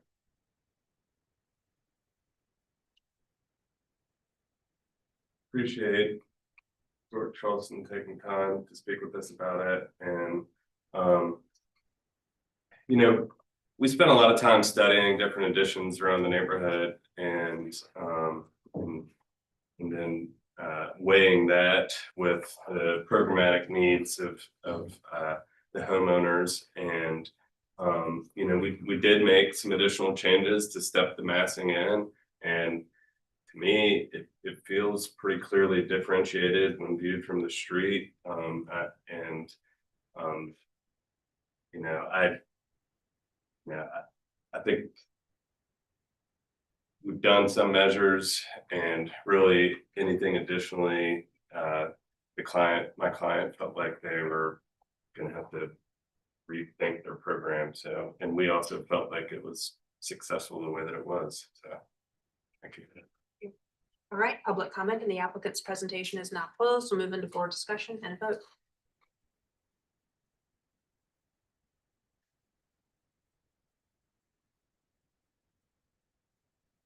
I didn't have any comments. I was in agreement with staff. You guys. I mean, I would, the width of the addition is, I mean, in reality, it virtually is wide. As the house, it does benefit from the hyphen, from the addition of the hyphen. I mean, visually, there's no question that it benefits from that. And the footprint is large. It's one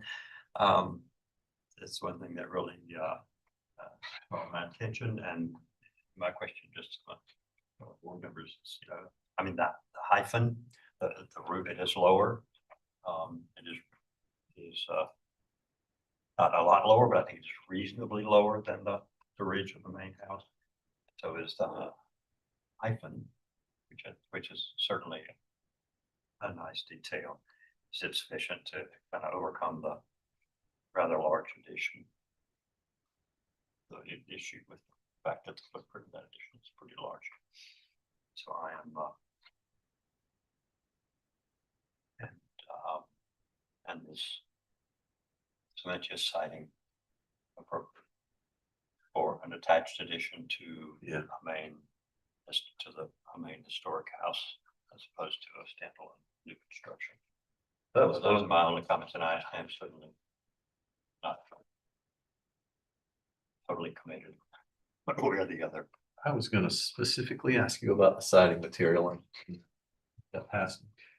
In my opinion, the addition, it's not, you know, I just scaled it on my computer, and it is subordinate to the main mass. And he's done all the stuff we generally ask for with stepping in, and We're in on the north side. but it's not as But not on long. the south side. Something on the south side is. Oh, I see what you're saying. But I think that would make it, yeah, I have to. And the height, you know, is it ridge or is it eve? It's a little bit of. Yeah. I think that if this didn't have the height, that you would be a substantial issue. Right. Yeah. I think, you know, the hyphen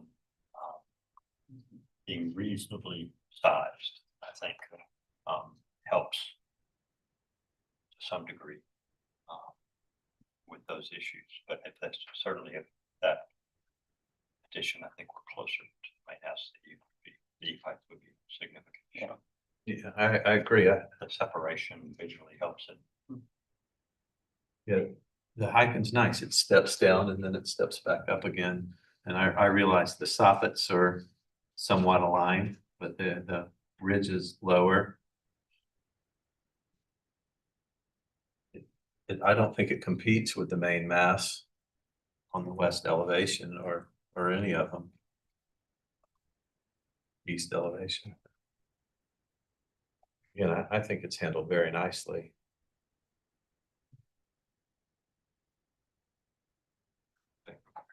Yeah, no, I mean, I agree that the hyphen, I think, yeah, I would have liked to see it not quite that wide, particularly aligning on the south side. But I think the hyphen, I think that it's what's new and what's old and what's new. So I think that's a good strategy. I thought the massing was a little complicated, but I'm not, Yeah, I'm not gonna lose, which made the roof complicated. But, I think the roof line, particularly, it's viewed from the west elevation is really Yeah. complex. And,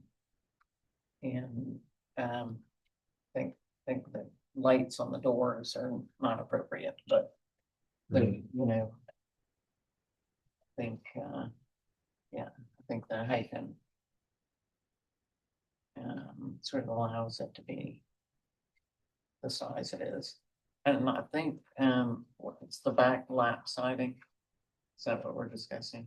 I think it was a, True exterior? yeah. Yeah, It has to be the artisan. I mean, it has to be the thick. Yeah, I Which think I that the true exterior probably is. Right? I think the true exterior is. I don't. Boral, know that. Boral, Yeah, the ball- the true Boral. exterior was bought out by Boral, so it's the same thing. But what's the thickness of boral? I think it's I think pretty. 5/8. 5/8? The intent, yeah, it's a thicker material. I think it's Okay, 5/8. like the artisan, like. Exactly, yes. Okay. It's the six. Staff would have to review that. We have confirmed that on Thursday, that it is available in the 5/8. Okay, Can I make a motion? sure. And this was. Which, Six. was it for conceptual approval? Yep. Make a motion for conceptual approval. For the architect to restudy the grid patterns on the doors. And preliminary and final by staff.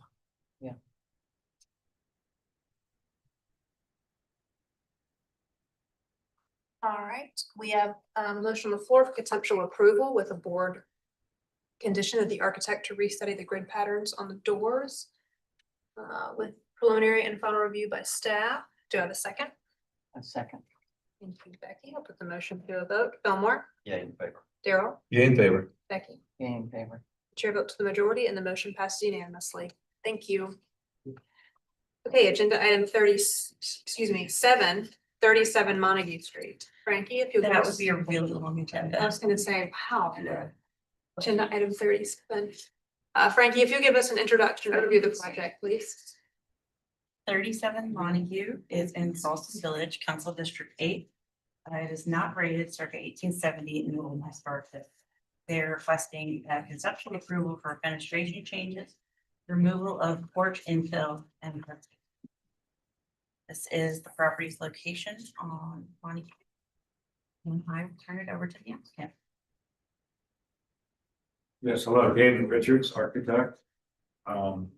This is a restoration project, which we don't often find anymore, and it's, there's no additions to the property, and yet we're only subtracting non-original additions that were made to the house over the years. Originally, the house was a single-family residence, and over the years, it changed and altered, and currently there are 3 apartments in the house. We are returning it to a single-family residence. And I will walk you through the changes to return it to its former glory. So this is the original front facade, nothing changes there. This is the west elevation. You see the additions that were made to the house that were obviously not original. Shutters were put on the second floor of the piazza, sort of a shed structure here. Altered the rear piazza. Originally, the piazza came around here, just like it does on the second floor. That's pretty clear. So we're basically returning it to its original configuration. These are the streetscape, adjacent properties. That's a historic record. This was its original configuration, and we are maintaining that, or returning it to that.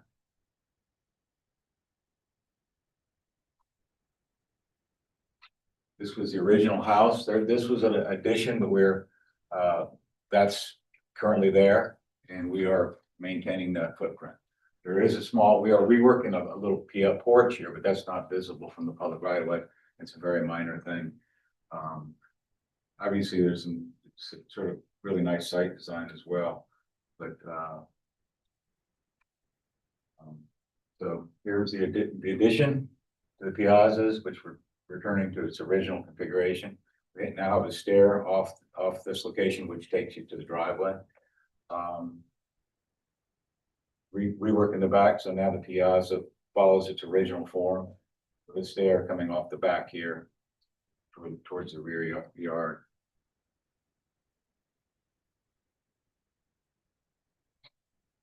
It's pretty much maintained. Front facade is maintained.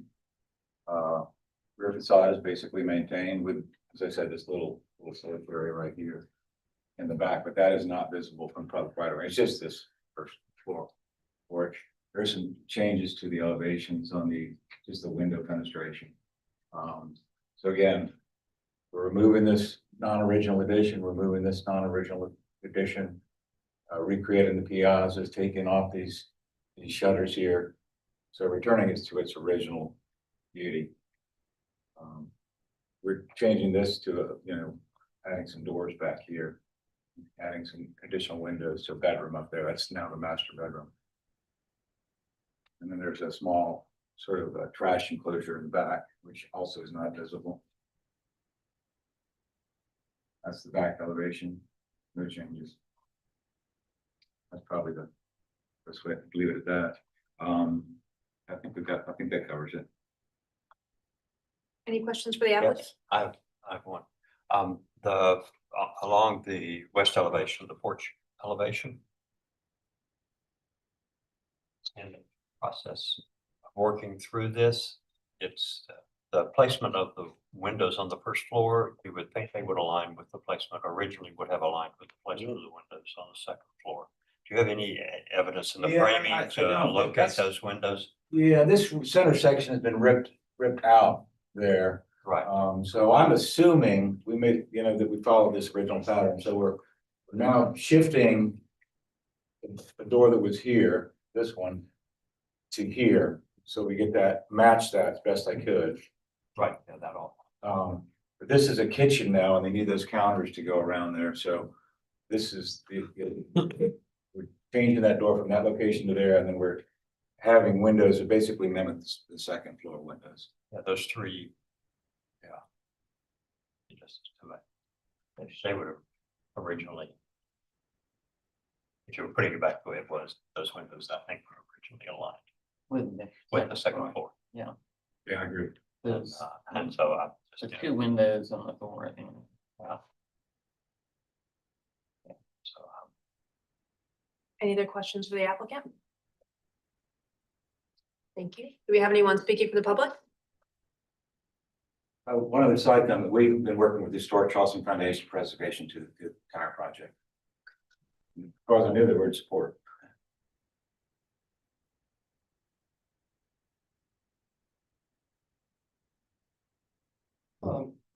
I'm Alex Pappas, by the way, and Mr. Mike Shepa, who can't be here, did send in an email with his concerns. At the June meeting, there was a request for a variance, but things have changed, so that's no longer an issue. But the issue that came up that he provided at that last meeting was the flooding in that property. And and again, I don't know, this is new for me. So the conceptual design and hardscape question that comes up, flooding that was addressed, or does it matter? I can speak to that. Well, that's really what his concern is. Yeah. That's mine too, is the I'm flooding. happy to speak to that. Sure. And we have no objections to what's going on, so that flooding's an issue. Oh, good. We all want that solved. So, Hold on, can I let you respond after we get Sure, through the rest of the sure. public comment, if there's any? He'll respond to you during the applicant response period. Yeah, thank you, Mr. Pappas. Anyone else speaking? Okay, Frankie, if you give us any staff comments and recommendations, please. Yes, ma'am. Staff observations, staff appreciate the removal of previous infill. And we also thought the first floor fenestration should align with the existing second floor fenestration. And the related BER principle is stated there. Staff conditions, the light pattern of the French doors on the addition should not match those of the main house. And we were assuming porch visibility, so differentiate columns of the new rear porch. Staff recommendation is a conceptual approval with board and staff conditions and preliminary final review by staff. Thank you, Frankie. Now, Mr. Richards, you can respond to anything Yes, during public comment. yes, yeah, the site does flood. And the owners are aware of that. We're working with a civil engineer to address that concern. We're using all pervious hardscapes. It should be a problem that goes away. There's a central drain that's been clogged that is supposed to alleviate some of that flooding issue. But that is a major concern for the property owners as it is for me. And I'm certain we'll work with the neighbors as well to resolve this issue. It's unrelated to BAR. We share their concerns. Thank you. All right, public comment and the applicant's presentation is now closed. We'll move into board discussion and a vote.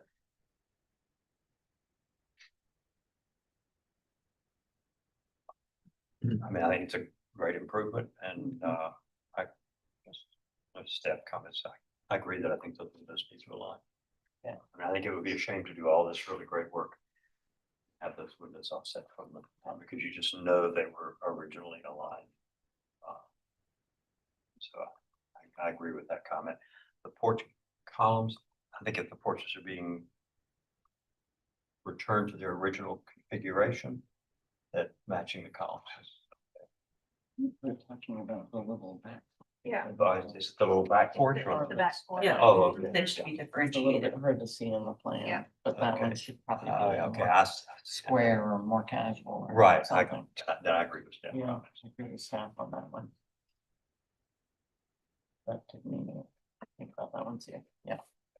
Everything else. Do we have some consensus on a motion? And it seems like this.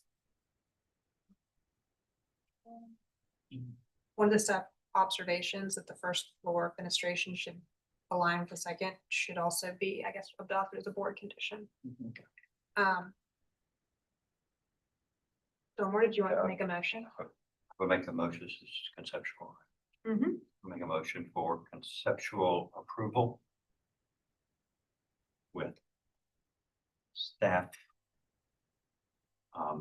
with board comment to align the first floor fenestration, the original second floor fenestration. The board comment to differentiate the columns, the small back porch from the original. You gonna do staff condition 2? Okay, yeah, sure. How about staff condition 1? Do you agree with that one?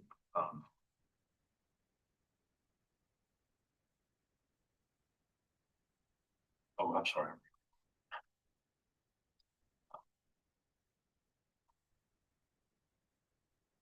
So you'll adopt that as Yeah, a board okay. condition, but then look at the 2 staff conditions. Okay.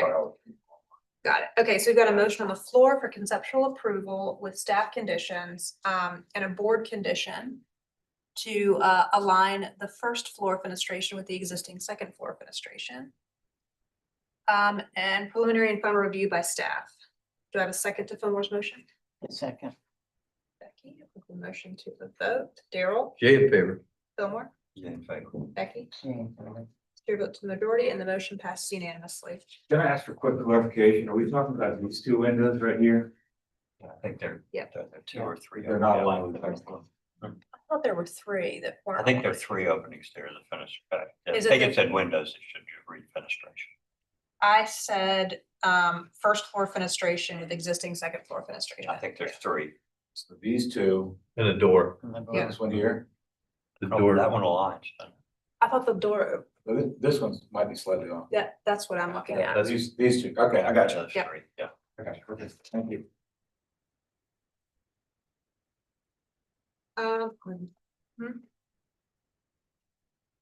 Now. Oh, we are gonna take a 10-minute break. We will reconvene at 6:44.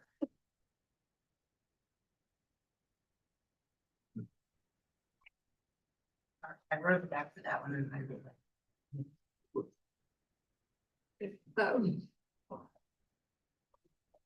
My God, my goodness. Starting with executive session is, so I listen.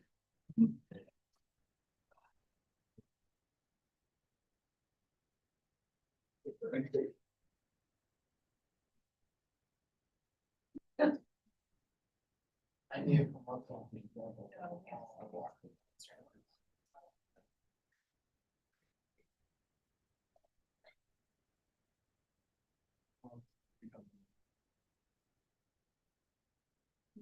Oh, yeah. Right, right. I heard that. I think he's gonna get. It's still like.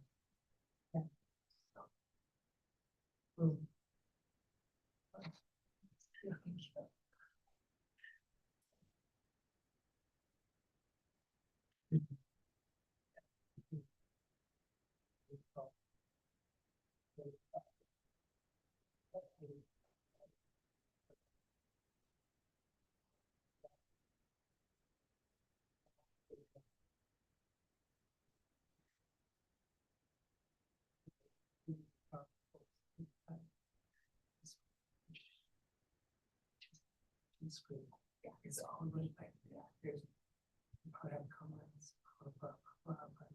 They wouldn't, you know, they will not give you like final detail on staff. So we just want to get final detail of the staff so we can some more problem. For sure.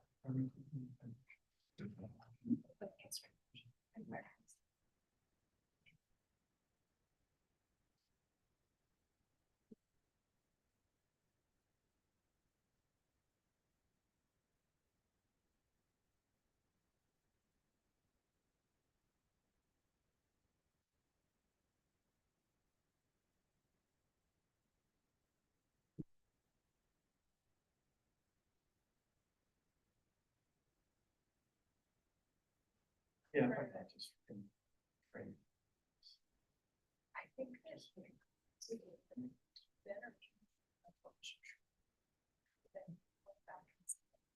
Actually.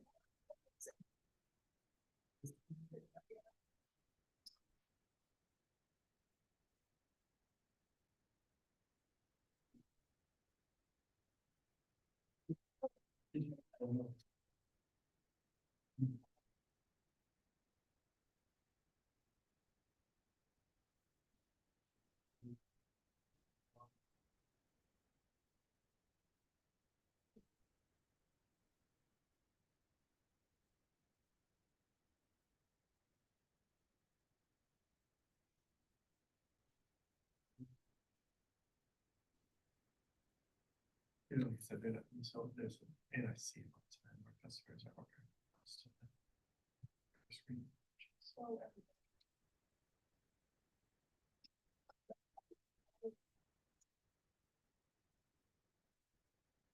How are you? How you doing, man? I'm good, how are you? Yeah, it's been a minute. Yeah. Been a long time. How's What are you that? working on? What's that? What are you working on? Building, like the worst building on King Street, right out next to Same Street. Oh. We'll be refitting it into an office. Is that Marshall Walker's? Did he buy that? No, not Marshall's. He had a listing right across the street, real close. He has a nice. I mean, Okay, this is this building has size, but that's about it. yeah. Yeah. Wow. Yeah, it'll be good though. I mean, I think so. I'm excited about it. Just closed on it, and so we're gonna do something and gonna make it into a kind of cool office building. Cool. Yeah, it's been vacant forever, and so it'll be good. We'll see what we can do. Yeah. Yeah, did you ever sell that sort of odd building on Spring that we were listing? We are actually gonna put that one on the market Okay. here shortly. So he's been working to get an STR permit for it. There's a I got you. little bit of a situation with the parking. Mhm. But we think that we figured it out, and I should know tomorrow. When we're Cool, gonna yeah. but he's I building looked out. at it Yeah, I know. Yeah, with Trey. with Or with, Zach Zach Robinson. Robinson. Yeah, that's right. He told me. But it was like just one parking space and I was like, I Yeah. couldn't figure it out. I Yeah. didn't know what to do with it. For sure, for sure. I mean, it's just such a unique property. It's Mhm. beautiful. They did a great It's a job. cool space inside, yeah. With the clubhouse. He's finished out a second full bath now and he's turned the storage room back there into a real bedroom and it Oh. looks really nice. He's actually living there right now. Just temporarily, but I think if he could get that SDR permit and, you know, So if that was turned into a bedroom, is that like the bedroom or? that would be the bedroom and then we talked about, kind of creating a bedroom in front on the, when you walk in the door on the right side of the living room. And then taking out those stairs and relocating those. Cause that stair to nowhere was weird. It just makes The whole no thing sense. was super weird. It's super weird. It's just Kind of all like, aesthetic. who wants to pose in Right, front of? right, exactly. Like, I mean, For an event space, I get it. Yeah. I think it's like a nice, you know, gives it kind of a something. something, Yeah, yeah. I've seen them do like people have done candles up the steps and stuff like that for okay. like an event, which is a Sure. good thing. But yeah, I think ultimately its best use is probably he keeps it and it stays as an event space, or we sell it as an SDR Yeah. or someone, you know, finds the right fixed use for it.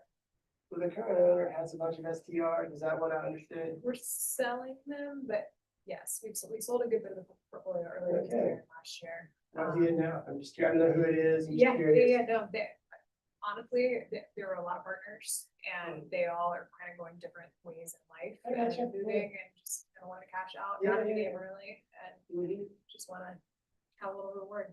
That's what's smart, Yeah, that's good. keeping some of the portfolio, but That's good, that's good. So y'all are still at it with stuff on your house, your this is property? hopefully the last one. We're really hoping. Okay. This is the 10th meeting, so. but You're, we're- are you kidding? We're just, no, we're serious. Wow. Yeah, it's down at the porch, so Wow. really hoping that.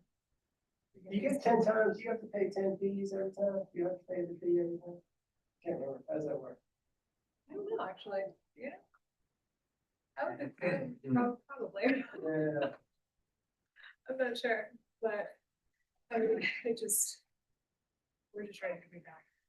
I mean, I bet. it's up, it's elevated. you've elevated it, okay, cool, Yeah, it's on the foundation, it's all Nice. steel been, you know, it's been framing. cool, that's Yeah, great, So. That's we're- great. We're excited. at least you can kind of see it happening. Yeah. That's awesome, We were hoping 6 months, I mean, it could be a stretch, but. yeah, You never know. yeah.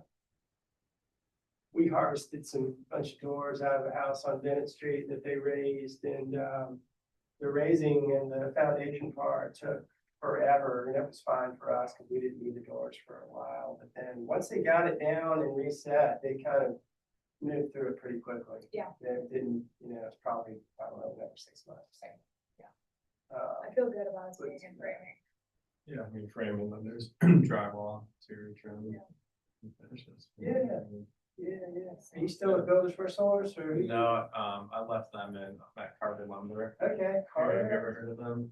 No, so based out of Ohio, so privately owned company, but still large, $3 billion privately owned, and I'm starting up the coastal division, so that's Wilmington down to Savannah. Cool. So we got Myrtle Beach offices up and running, there's 3 out there. Full line trusses, like floor and roof trusses, manufacturing, Is that interior main doors. utility trusses? No, it's everything, and Oh. then on the property as well, there's full line lumber yard, lumber, windows, doors, treated material. We just opened up our Clements Ferry, Charleston location, that's been up and running for about 70 days now, getting full line lumber yard. And then, I mean, I spent some time in Savannah, looking at either greenfielding another location or buying, there's a competitor down there that's gonna come up for sale soon. And so just think of Builders for Source, Buck Lumber, all that, we're selling everything that they do. Cool, yeah. Your territory is, my stepbrother Lee McLeod is, he runs Mungo's. Actually, it follows you all the way from Okay. Myrtle Beach, I guess they go up to Raleigh, Wilmington and down to Savannah, and down that. What does Lee do? We have a meeting he's with a- them tomorrow. I'm sorry? I have a meeting with Mungo Oh, tomorrow. yeah, so we he's do the a good look president at of them. their division, of their custom division. Okay. So, like, I doubt he gets some of the agreement, what was the. We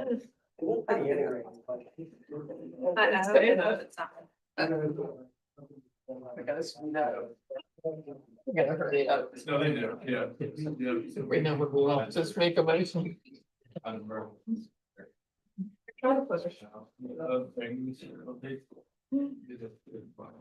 Wait, just as soon as it finishes, please say. Yes.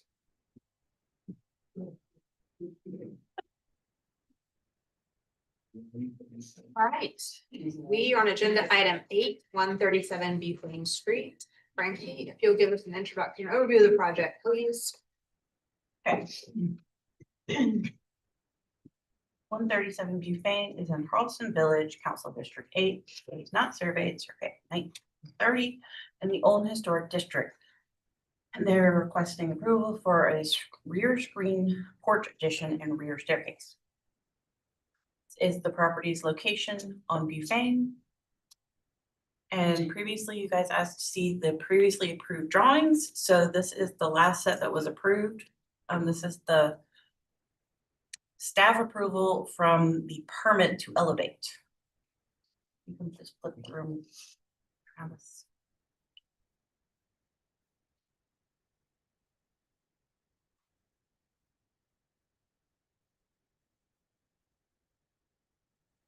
And I sat down with the applicant.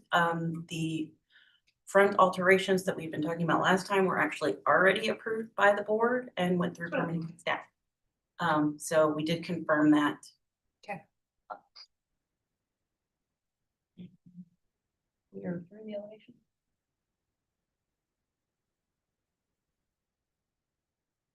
I will turn it over to the applicant. Thank you, Frankie. My name is Jen Fagan. I'm based Posey Studio in Charleston. I'm representing our client SL tonight for this project. So today we are mostly solely focused on the application for the approval of the cover screen porch and the stair leading to it. And you can see the red part on the side plan. This is just history. You guys have seen this project plenty times. That's a sample map with 137 view thing. This is existing current lifted conditions. So we are asking for approval of the screen porch. So we restudied the roof to create a hip table on the end. And there's a pre-kitting between the new screen porch roof and the existing roof to still have the positive drain. We also listened to the comments from last review that we want to keep the screen porch at the porch. So now they enclose at the solid wall. So now will be screened from both sides, both from the probably right away and the rear of the elevations. And they also want to add a access door on the ground floor below the right side of the structure.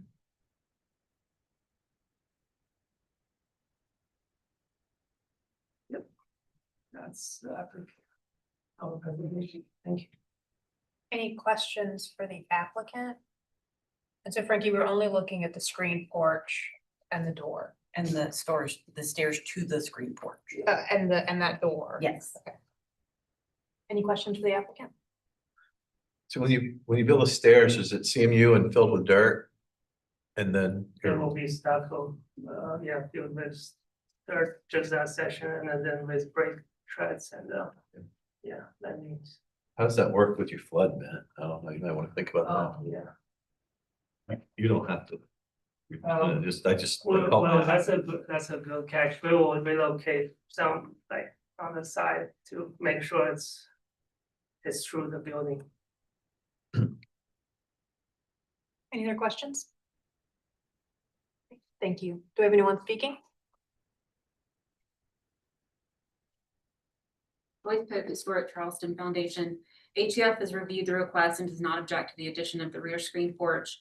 However, we would request the fireplace either be removed from the design or at a minimum relocated to the south facade rather than the west elevation to eliminate its visibility from the public right of way. Anyone else speaking? Okay, Frankie, if you give us city staff comments and recommendations, please. Sorry. Staff just had some observations that, while it is a public right of way, Shasberry Lane only accesses this and the property across the street. The alterations proposed are to the rear, which will be a requirement, and the other, front alterations had previously been approved. Staff recommendation is a conceptual approval with board conditions and a preliminary final review by staff. Did you want to respond to or clarify anything raised in the public comment or the city staff comments and recommendations? Okay, public comment and the applicant's presentation is now closed. We'll move into board discussion and a vote.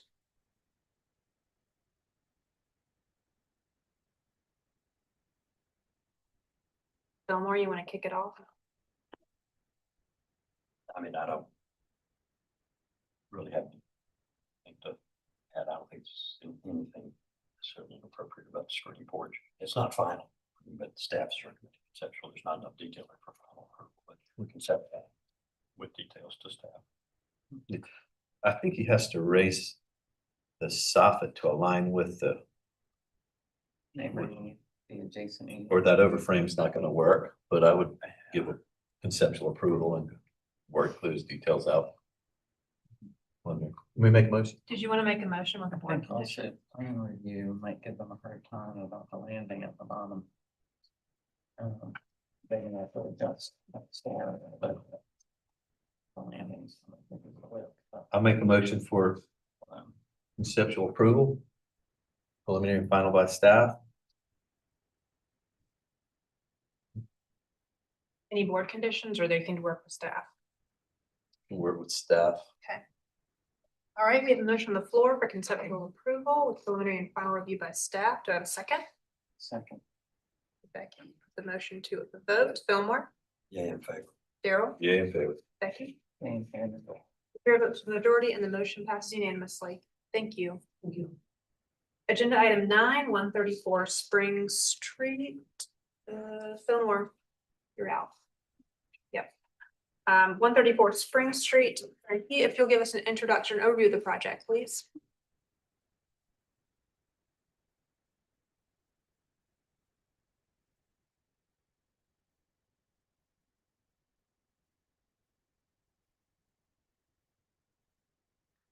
All right, 134 Spring Street is in Canberra, Elliott Borough, Council District 6. It is a category 4, circa 1880 in the Old City District. They are requesting a conceptual approval for new addition and covered porch at the rear. This is the property's location on Spring Street. And I will turn it over to the applicant. Thank you, Frankie. Jeff Day here again. So this project has been to the board for review on June 26th. We have a few comments from the board addressing, and I think the first reason was to the zoning setbacks on the addition, but I will go through the project from the beginning. So the historic informations, the project is built around 1880. There was, you can see from 1929's map, there was one-story addition on the back of principal buildings. And also one-story structure on the rear of the site. Between the 1955 and 1973, the one-story addition was removed. And by 1985, the portion of the side piazza was enclosed. And you can see from 1985 picture, which also become the current side piazza. These are existing site photos. These are the street view and a few properties on the same street.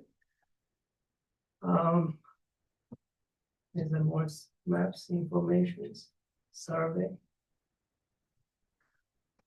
So you can, this is the existing and the proposed, current proposed footprint of the building. We pull back 1/6 from both sides of the ground floor footprint to to make the building more subordinate. And also we did research on the non-conforming setbacks for the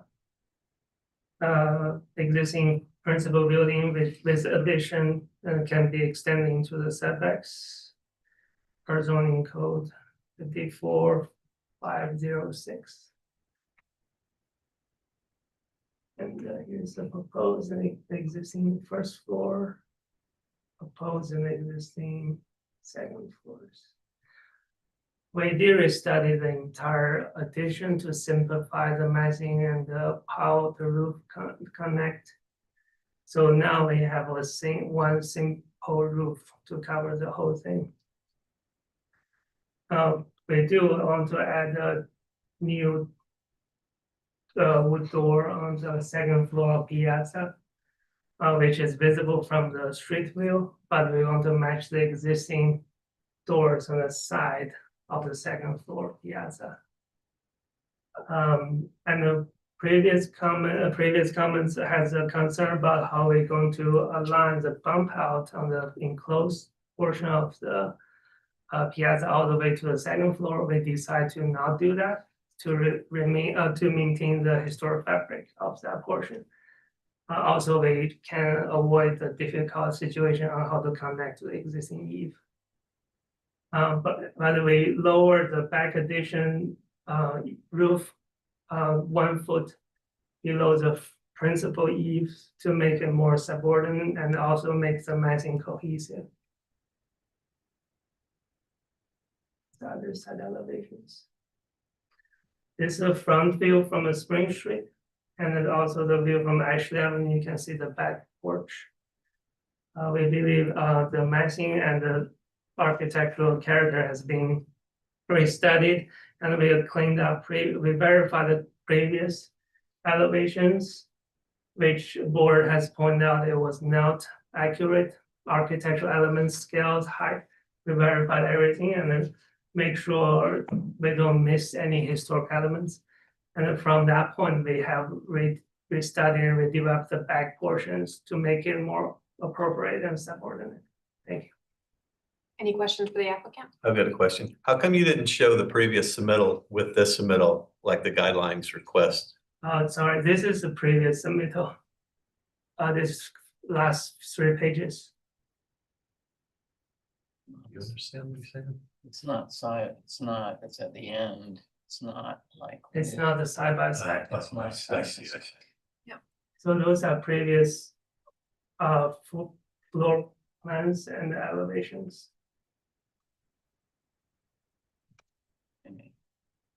I understand now. Any other questions for the applicant? It's a lot further. Yeah. Thank you. Do we have anyone speaking for the public? Okay, Frankie, if we give city staff comments and recommendations, please. Staff just had some observations. The proposed addition has been stepped in from both sides. Addition is now subordinate and differentiated from the existing structure. And staff appreciate the proposed changes on the piazza infill to clean up the facade. The staff recommendation is a conceptual approval with board conditions and preliminary final review by staff. Thank you, Frankie. Did you want to respond to or clarify anything in the city staff comments and recommendations? All right, public comment in the applicant's presentation is now closed. We'll move into board discussion and a vote. Yeah, it's tough because of the way it's presented too. Sorry.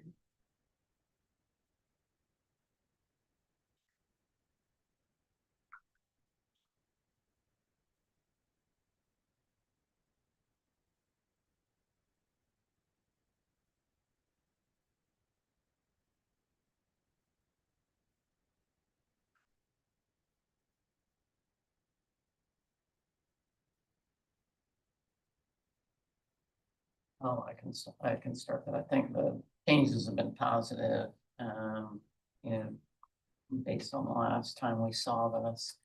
I think I think my biggest concern is the north elevation because that's visible from Ashley Avenue. Just like, that doesn't really look like it's detailed. It needs to, that second floor porch and roof needs to be like appropriately detailed.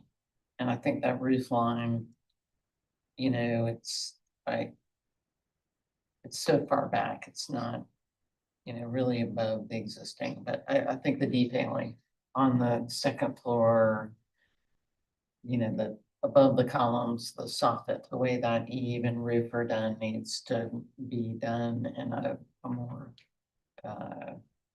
sort of better architectural fashion.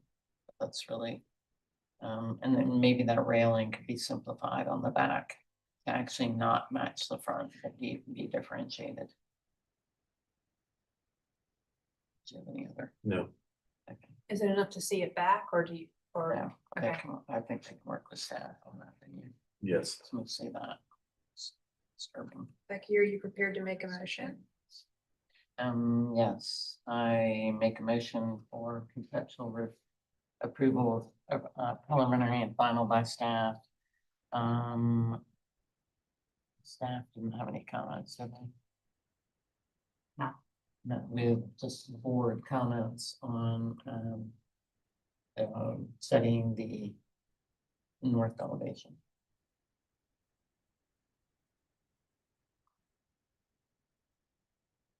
Okay, we have a motion on the floor for conceptual approval, with board condition to restudy the north elevation and preliminary and final review by staff.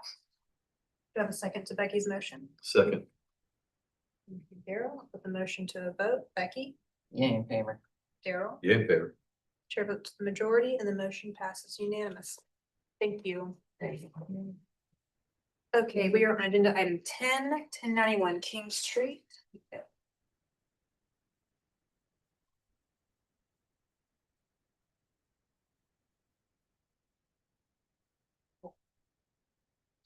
Frank, if you give us an introduction overview of the project, please. If they're not rejecting it, I feel like we should. Takes me places. 1091 King Street is the North Central Council District 4. It is not surveyed circa 1890 in the historic corridor. They're requesting a conceptual approval to replace roof, windows, and doors, paint unpainted brick, add new windows, awnings, landscape, and solar panels. This is the property's location on King Street. And I will turn it over to the applicant.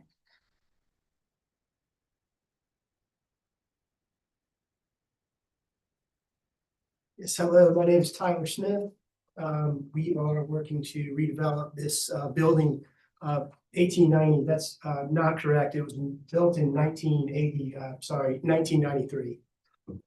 Not 1980 and certainly not 1890. Sorry, I read it backwards. It's okay. Dyslexia is flaring up today. This building is probably one that you've ridden by many times and probably never really noticed. It was built by the New Israel Church right down the street. It's about 10,000 square feet and built as a school building, a private religious school building in 1993. They used it for about 10 years. And then they rented it out to South Carolina State for something around 10 years, and it's been vacant for about 10 years. It hasn't been used at all. It is a photo here. I guess the photos were not included. It's obviously split up into a bunch of classrooms, and it will be reused as an office building, mostly like an executive office building where people will be able to rent an office in there and hopefully be able to knock around ideas with other people that are like-minded. There'll also be a food and beverage space right here along King Street and Simmons Street. This is King, this is Simmons, and the new restaurant space will sort of occupy this space, kitchen, restaurant. And so currently there's a bathroom right here in the corner, like a huge bathroom that occupies the corner of King and Simmons. We're going to take that out and open up. The largest change to the building is the, when viewed from the exterior, is the, going to the elevations, is some larger openings to give some light into the building here. This is along Simmons toward the west. This is along Simmons toward the east. You can see here right now, no windows at all here. We're gonna have some sort of a vine trellis over there. There actually are bathrooms in these corners still. The rear of the building, because it has so few windows, only 7 now across this long facade. We're gonna add some windows so that each office space will have at least 2 windows to balance out the light, to be a pleasant place that hopefully folks will want to be. And we also like to put a rather large solar panel array here that's facing south. It's ideal. It faces some city housing on that side. Going back to the site plan, there is a wall that's set about 5 feet off the rear facade here. Okay, it's a very narrow space, but with some trees here, it's sort of hard to see that south elevation at all, and it's also quite hard to see the roof. But we like it. We think that having solar panels on that roof will really make it more efficient. I think make a statement for a building that is not. It isn't a great building now, but I think it'll be a great building when we're finished with. And other changes that we propose making to the facades are on the east and west. Along King here, adding a larger opening there to lead into the food and beverage space, balancing out these windows here. By the way, new windows that we would install, the existing windows are sort of cheap vinyl windows that we don't really like, and we think that having better windows there would really improve the effect of the building and make it look a lot better. So east elevation, west elevation. We'd like to use a brick stain on the brick. It's kind of a flesh colored brick. It's not very attractive. And we think that having a nicer, brighter appearance on this building would really improve things quite a lot, as well as adding some awnings on the east and the west, and then over the larger openings along the north elevation.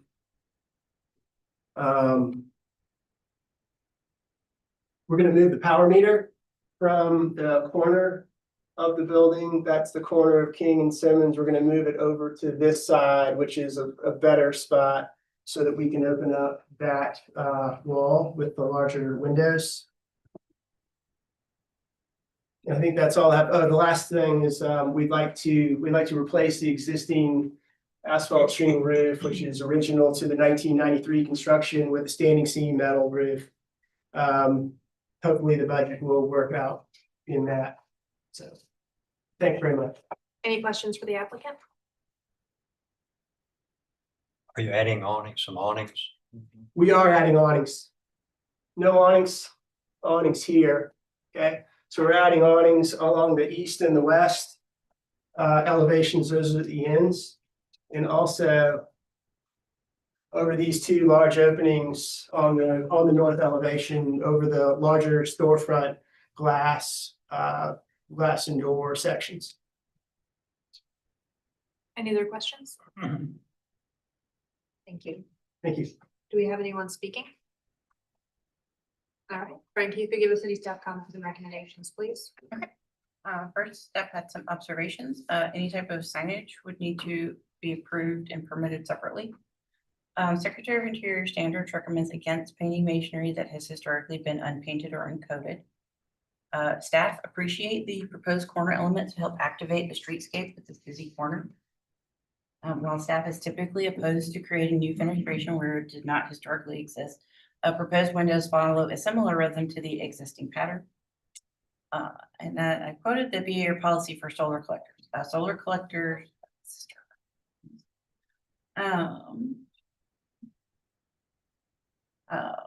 should be located on rear roof slopes behind architectural features or parapets or other locations not visible. As this is a corner structure situated perpendicular to King Street, the rear slope is highly visible, but the structure is less than 50 years old and the panels have been pushed as far from King Street facade as possible. Staff is concerned about the connection of the proposed solar panels on the new metal roof and whether adequate mounting brackets are available. It's something the board has debated in the past, so I just wanted to bring it up. If approved, Or staff conditions, so staff's not comfortable approving proposed stained paint for a brick without more information on the product. Staff recommend improving the screen of existing mechanical on the south elevation. And metal roofs are to be hand crimped with traditional standing seam. Staff recommendation is the denial of the brick coating, but conceptual approval of everything else with board and staff conditions and preliminary and final by staff.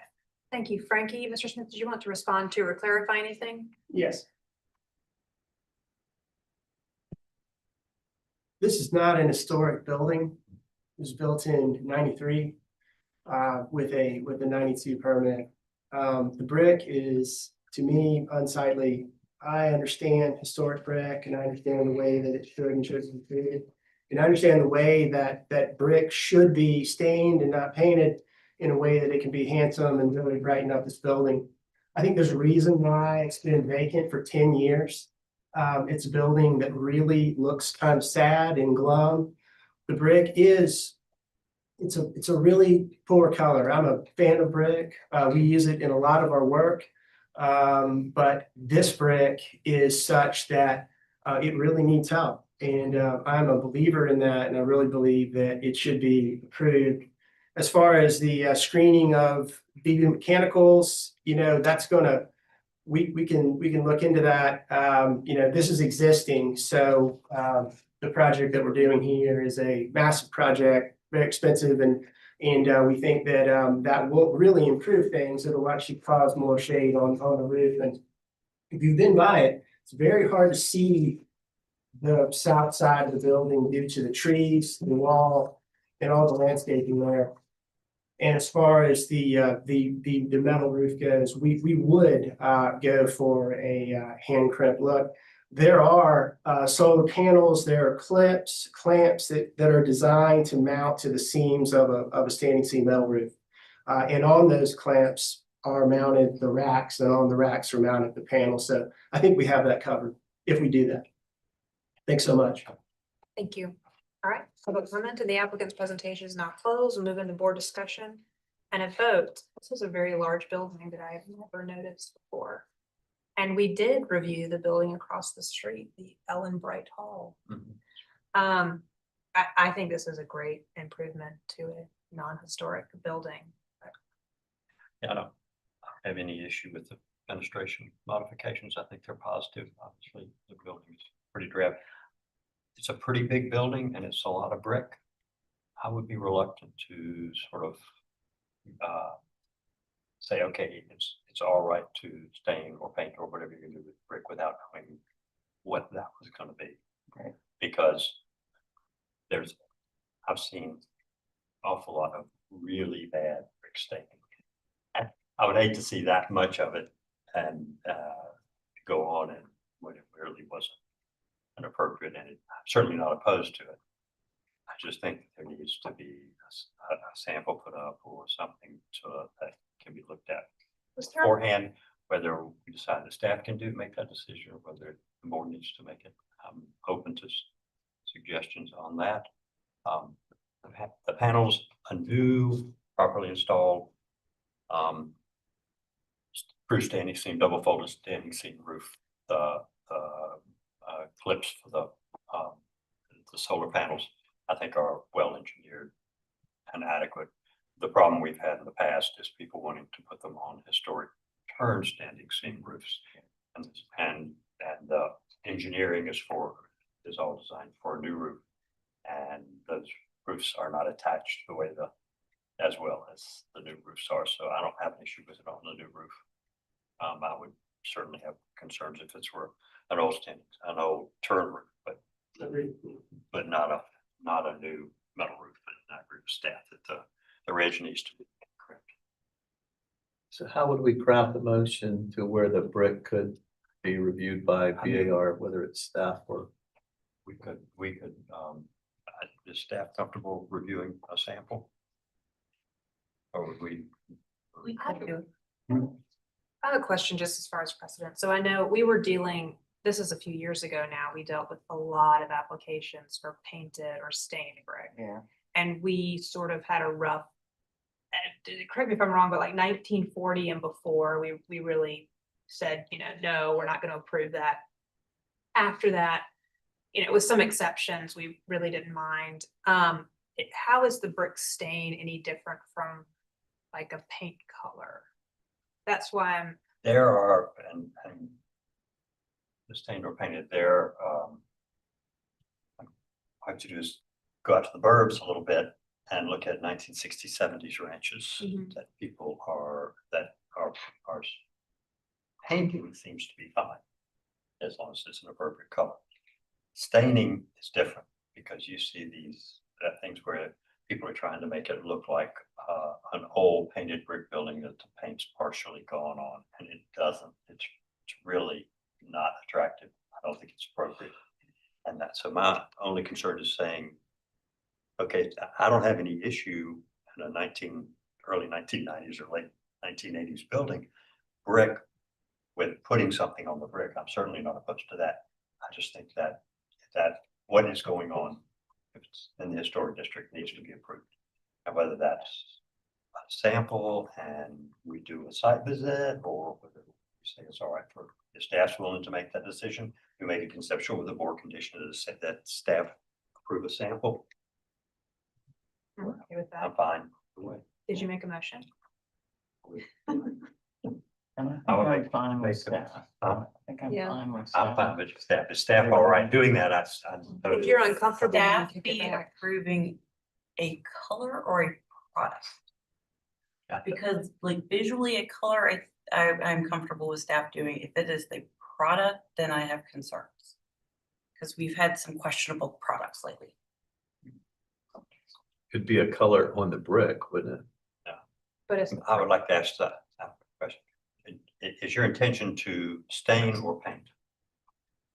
The intention is to use the right product, and I know that that's not a good answer, but the intention is for it to be a solid color, not a model, not antique. That's not what we want.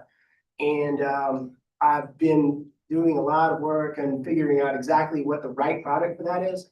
I want it to be long lasting, to look great, and to be solid in color, and to not be, again, this isn't looking old or whatever. That's not the intent. It's for it to be a solid color. Now, that may be a paint in the end, but I'm a little leery of paints, but I'm working with a very studied rep who works with Sherwin-Williams, and I'm gonna work out the right product. This is important. I don't want it to look bad, believe me.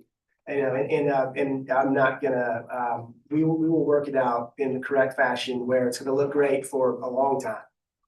I would say staff is not comfortable in that case. If we don't know, if you haven't vetted the product previously.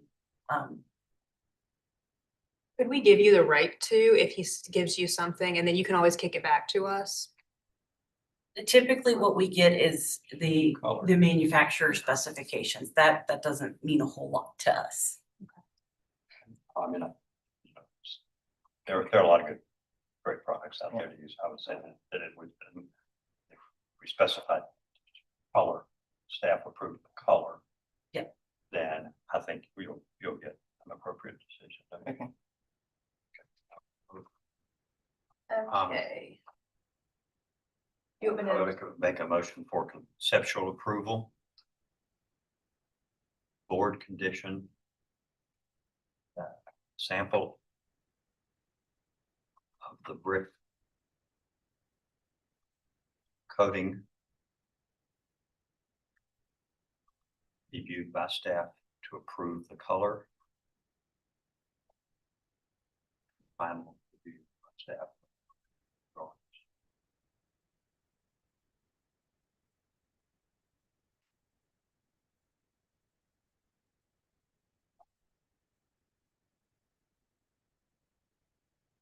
okay, we have conceptual approval with a board condition that a sample of the brick coating be viewed by staff to approve the color, and preliminary and final review by staff. Do I have a second?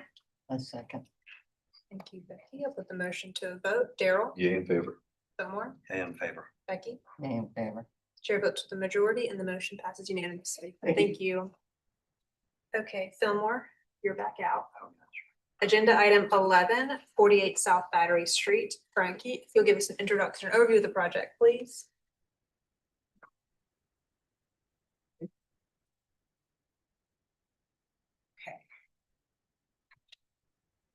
48 South Battery is in Charlestown, Council District 8. It is a Category 2 circa 1846 in the Olden Historic District, requesting a final approval for landscape modifications, including new rear patio and side gardens.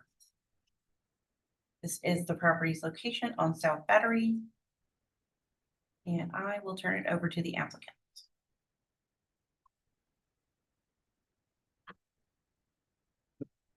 Good evening, my name is Taylor Femmel. I'm with Remark Landscape Architecture. I'm here to request final approval for some landscape and hardscape modifications.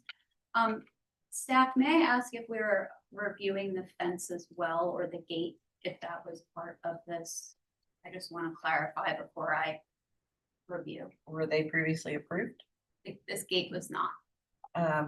We've got landscape modifications, so that would include any fencing. Just want to confirm. Thank you.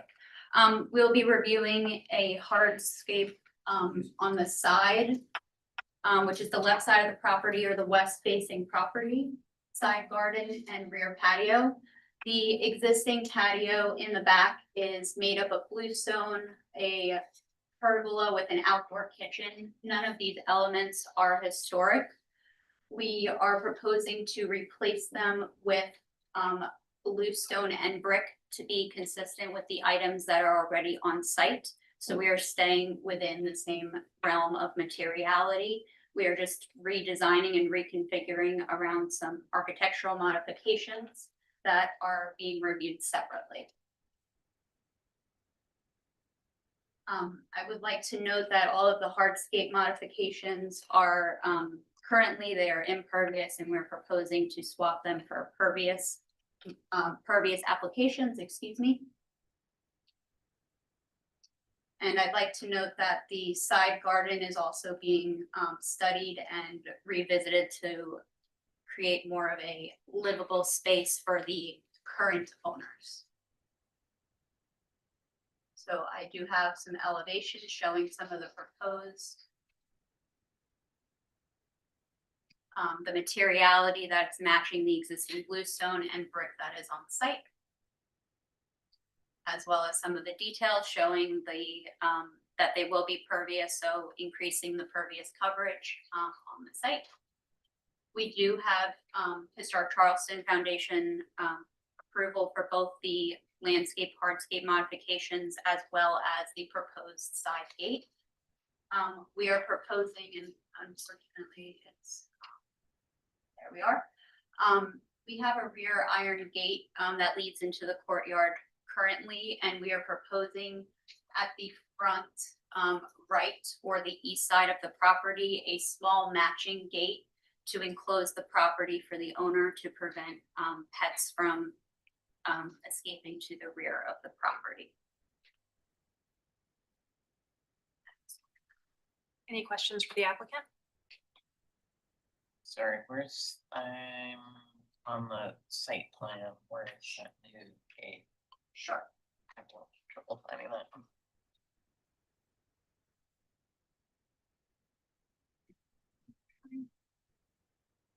This is the front entry, so the front door of the residence is right here.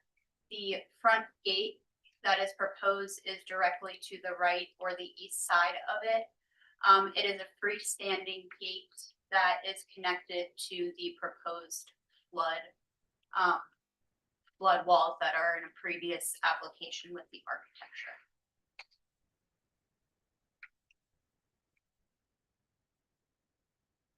architecture. Any other questions?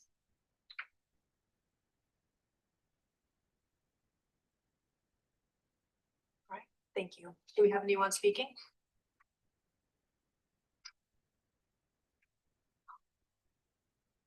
Joyce Pope, Historic Charleston Foundation.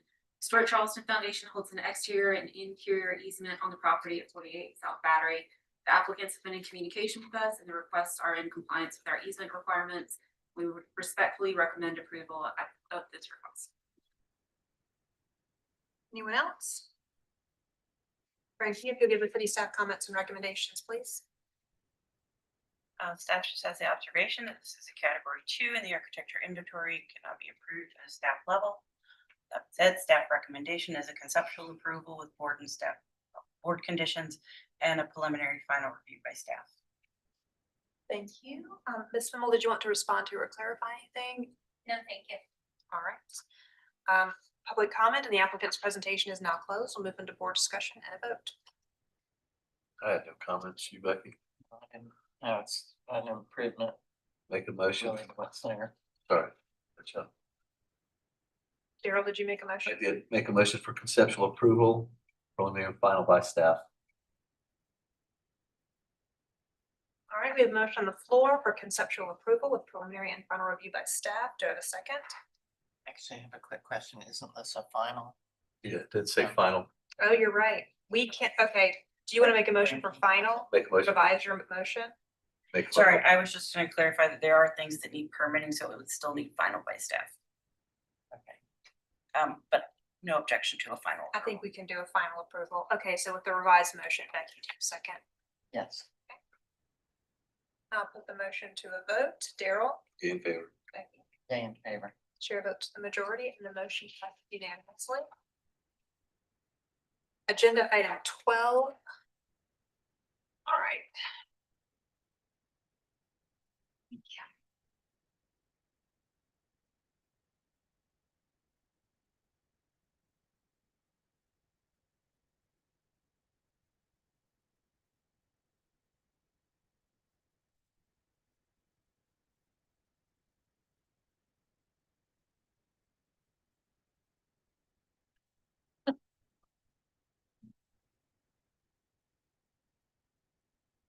Or did she make you be chair? I'm not gonna sit there. All right, let me. Chair. All right, Thank you, Ricky. next we're gonna do 44 Romney in East Central Council District 4. It is not surveyed circa 1978 in the Historic Corridor District. They are requesting conceptual through final approval for a painted mural on side of building and window graphics. This is the property's location on Romney Street. And I will turn it over to the applicant. Good evening. I'm Owen Hardy and I'm the owner of Dog Tired, which is a dog boarding and daycare business at 44 Romney Street. We previously had requested some signs. We put in an application, parts of it were denied, parts of it were approved. So I'm here tonight to see if we can get some clarification on the mural, which I was told needed to be approved by the staff here and could not be approved previously. So this is the location of the mural that we're requesting. This is Romney Street. This is North Hanover. There's a lot of traffic that comes through here. This wall here is approximately 80 feet long and about 13 feet high. There's about 1,000 square feet there, and we're requesting a painted mural that is, I think, 64 square feet. So I'll try to. That's what it would look like there. And that would be our logo. It's 3 feet back from here, and this is about 64 square feet. That's about 1,000 square feet, I think, is what it comes out to be. So that's the painted mural that we're requesting. That's one thing. If I can go back here.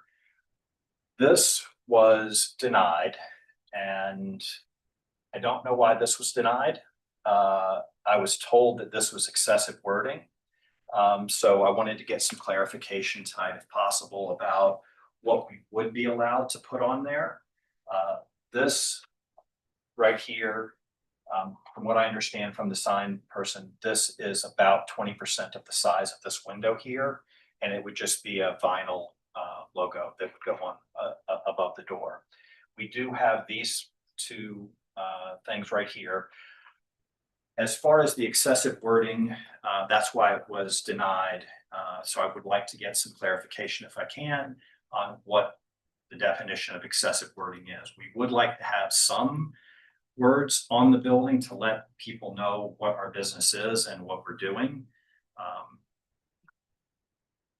So that's my request. Thank you.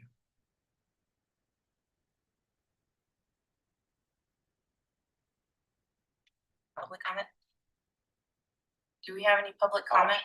I got you. Okay. there any public comment? No public comment, so Then I will go through staff's recommendation. staff just had some observations. Part of the precedent images that show other painted signs, none of them have been approved. They're all illegal. So I've had to send enforcement out. So we haven't approved any of the murals that were shown as precedent. And the proposal was denied by a staff member for extraneous information. So technically, this is an appeal of a staff denial. Would you like to respond to public comment Yeah, or I mean- staff's recommendations? Yes, there's a mural not too dissimilar from exactly what we have about 2 blocks over, which I put in the packet. Yes, sir. That's the one I'm talking about. It was not approved or permitted. So it was done illegally. Yes, I sent enforcement out. Okay.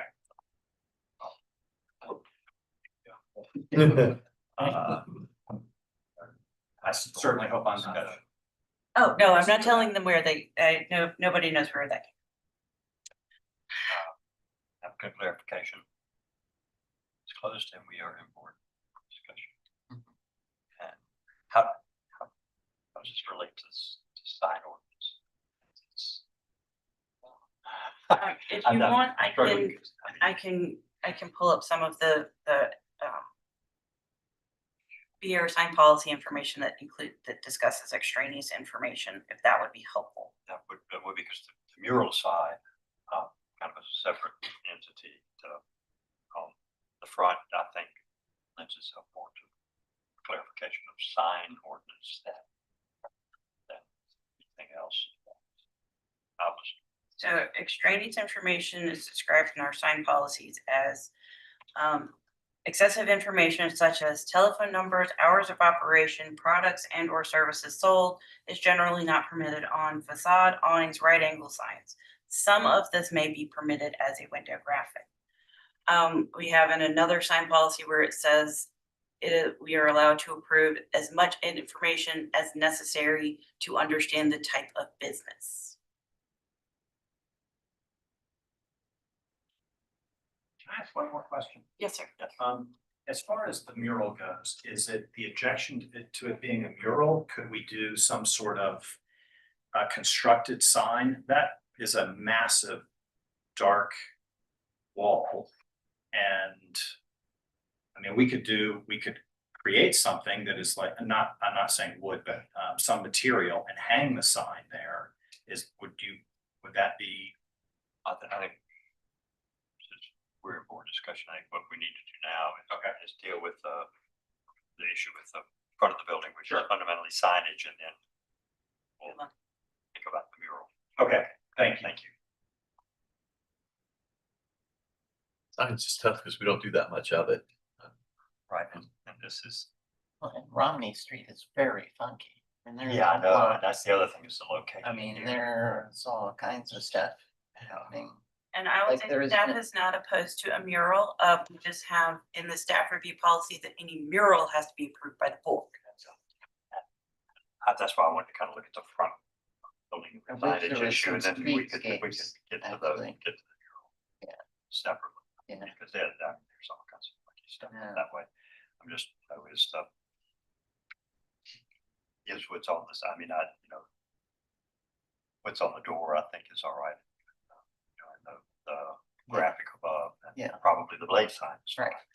I think The rest of it. the rest of it across the front, is it too much information? Is the information extraneous? Is it necessary information? I mean, that's kind of where That's where I landed too. And I don't know the area well enough to know what that's.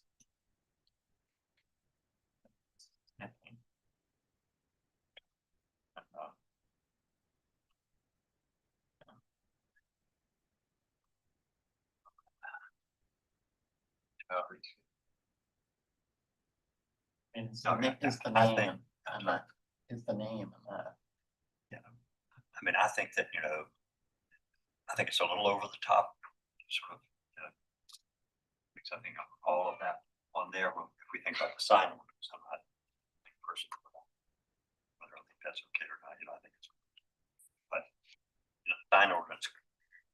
says it's, you know, sort of necessary information.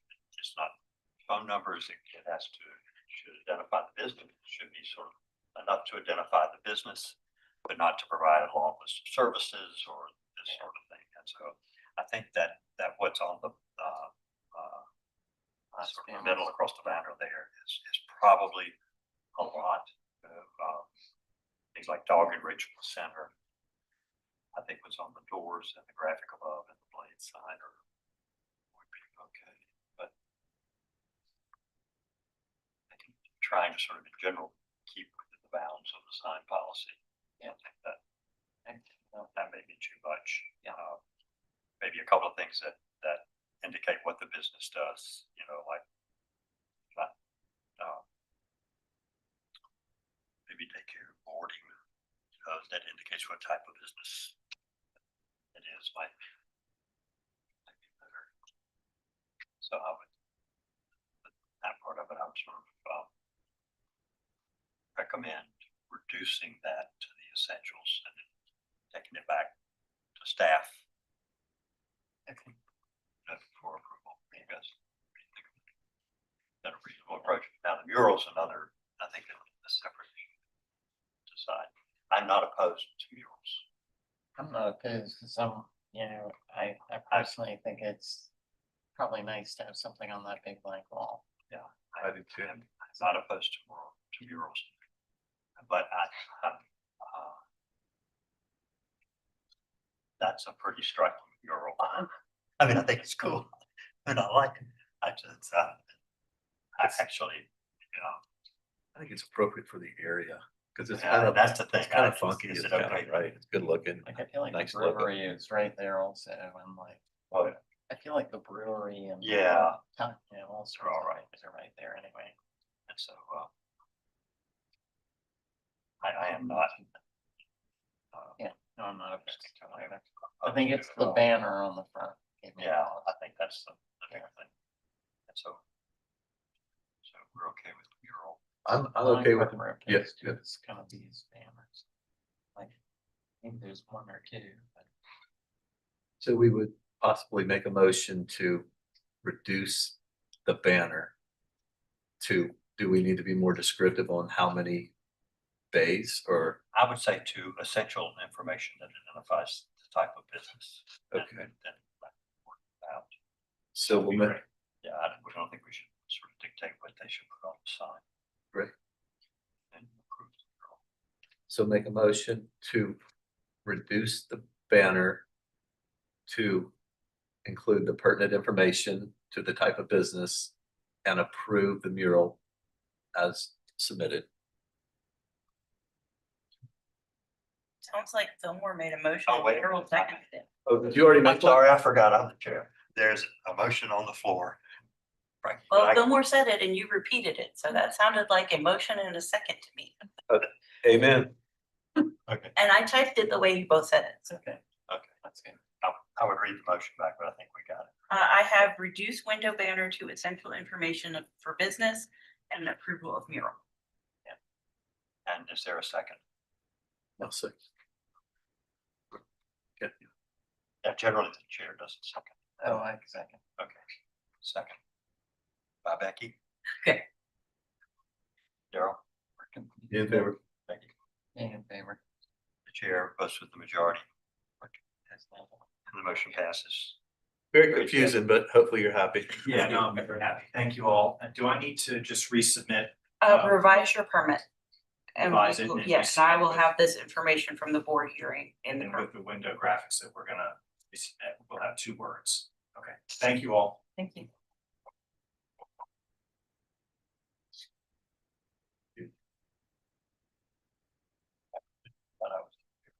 No, that was funny. Used without Lindsay. What? Yeah, without you. We made it work. We did. I have to make you miss me sometime. All right, agenda items. That was, okay, 13, 172 Rutledge Avenue. Frankie, if you'll give us an introduction overview of the project, please. Okay, 172 Rutledge is in Red Cliff Borough, Council District 6. It is a category 1 circa 1802 to 1816 in the Old Historic District, requesting an appeal of a staff decision for metal roof with ridge caps. This is the property's location. And I'm turning it over to the applicants. I don't know if I can do this or not, but Russ, just You can. visual aids here. Just to help. Thanks.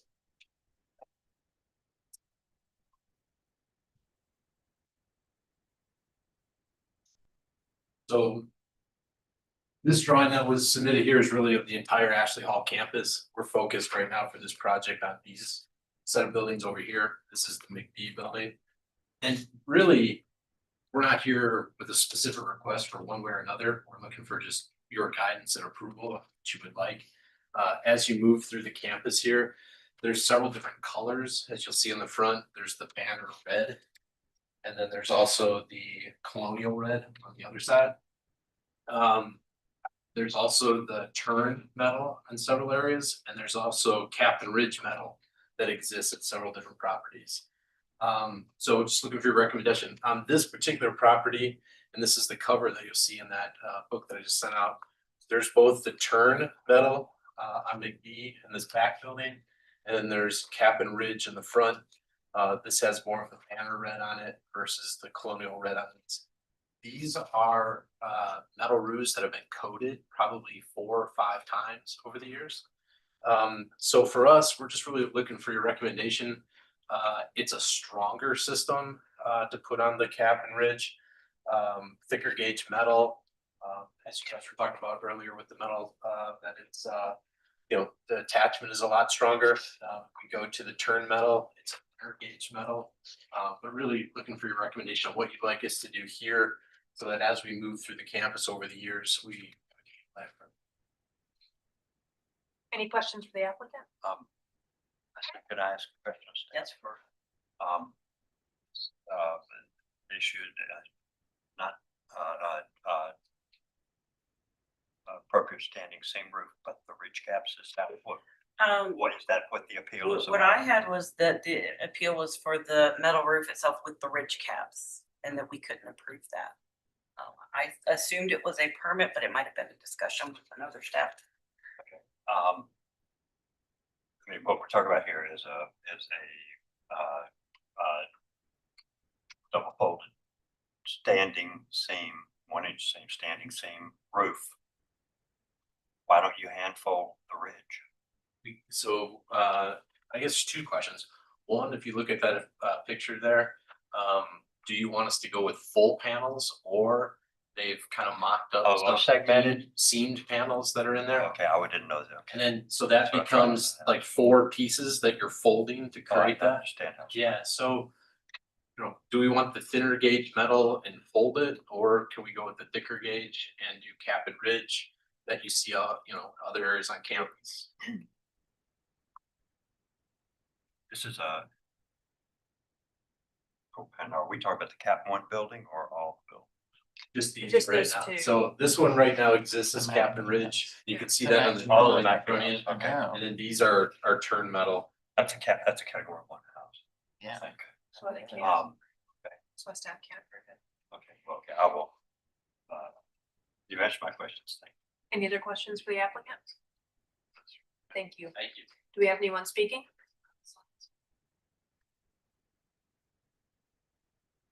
We have an image up there. There we go. There you go. Yeah, that's what I was.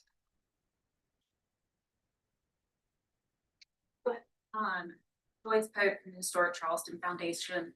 172 Rutledge Ave, Ashley Hall's McBee House was constructed 1802 through 1816 and is a Category 1 building and is attributed to William J., one of the leading architects of the period. According to the architectural inventory, Category 1 means that it is a building of the highest architectural design quality, and it should be preserved and protected in situ at all costs. The McBee House has elaborate architectural detailing and is famous for its grand portico, elliptical stairway, curved walls and doors, exceptional plasterwork. Ashley Hall has proven itself as an exemplary steward for this important historic property. However, we cannot support this application to replace the standing seam roof with a new metal roof with ridge caps. This modification will change the appearance of the roof and will not conform to the Secretary of Interior standards for rehabilitation, which calls for replacement in kind. The roof cannot be repaired. It should be replaced in kind with traditional hand crimped standing seams and a double lock seam at the ridges. This is a standard requirement for historic metal roofs within the BAR district, and it should be especially required on a Category 1 building. Furthermore, the traditional detailing of hand crimped roofs is more durable and higher quality than new roofs with applied ridge caps. Historic Charleston Foundation stands by the staff decision to deny this request and respectfully requests that the staff decision be upheld. Anyone else speaking from the public? All right, Frankie, if you give us city staff comments and recommendations. She can't give recommendations. Just have the observations that it's category 1 in the architecture inventory, and proposed roof has ridge caps aesthetically crimped and could not be approved by staff as submitted, as it's not a replacement in kind. All right, did you want to respond to or clarify anything in the public comment or the staff comments? No, other than, we're just looking for the recommendation. We're fine doing the hand crimp. Like I said, really then we just need clarification on what you'd like done with that front building that's cap and ridge on that same structure. That piece. What question? Yeah, we're talking about the little hip roof. That's I'm assuming that's what can you bring this image up again, or just come over? Are you talking about this roof? You can come over here and look at it. Here, I put it right here on the drawing. We've all got it. So this roof right here. That's it right here. That Yeah. one. Yeah, that was, yeah, that one. You know, Yep. what's the pitch on that? 12. It's a 5. Okay. Thank you. All right. Public comment and the applicant's presentation is now closed. We'll move into board discussion and a vote. Of course, the Magby house has got short panels on it, which is beautiful. But, and of course it's turned, but you can't get turned. Right. And so, you know, I mean, that roof should be copper, but it should probably be red too. I mean, I don't know what happened with the history of the color of that roof is, so I'm sure it was all speculative. I think 1920-ish, by the way. That is 20s, yeah, I mean, and so it's always been painted, you know, it's probably always been painted red.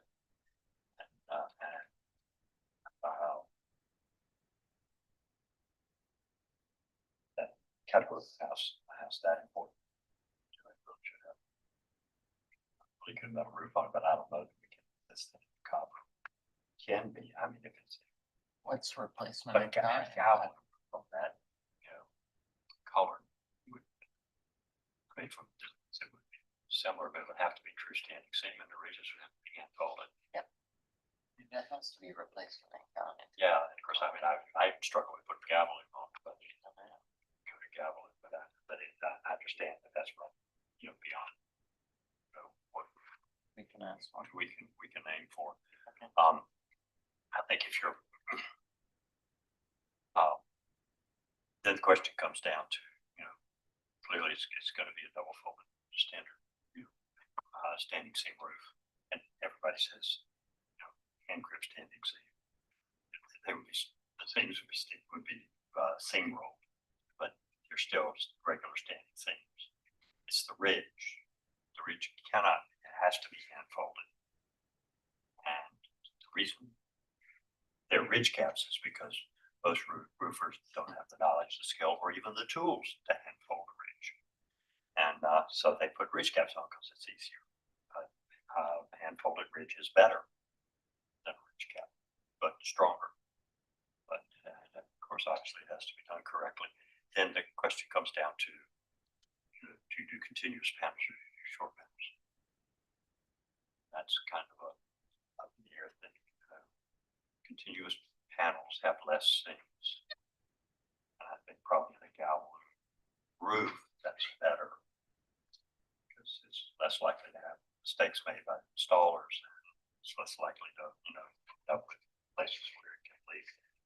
So you would do continuous panels with hand folded ridges. But ideally it would be short. It would be short panels. I understand the complexity of doing that, particularly doing it, you know, out of gavel, I mean, if it were copper, it would be a no-brainer, you do it short panels. But,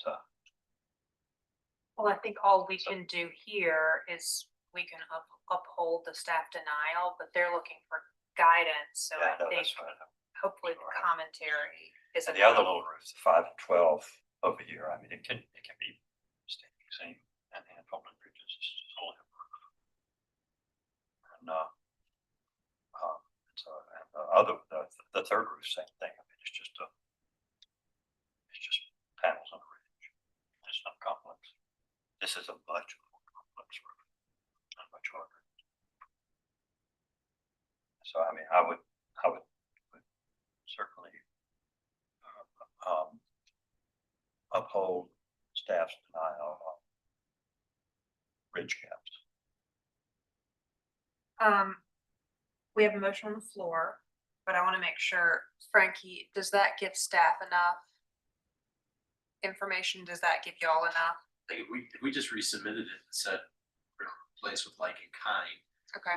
we can mimic the design there, to your point. I don't know that we can go to a copper or something like that. That's what I mean. So your guidance on we reapply, say we could go back with turned metal.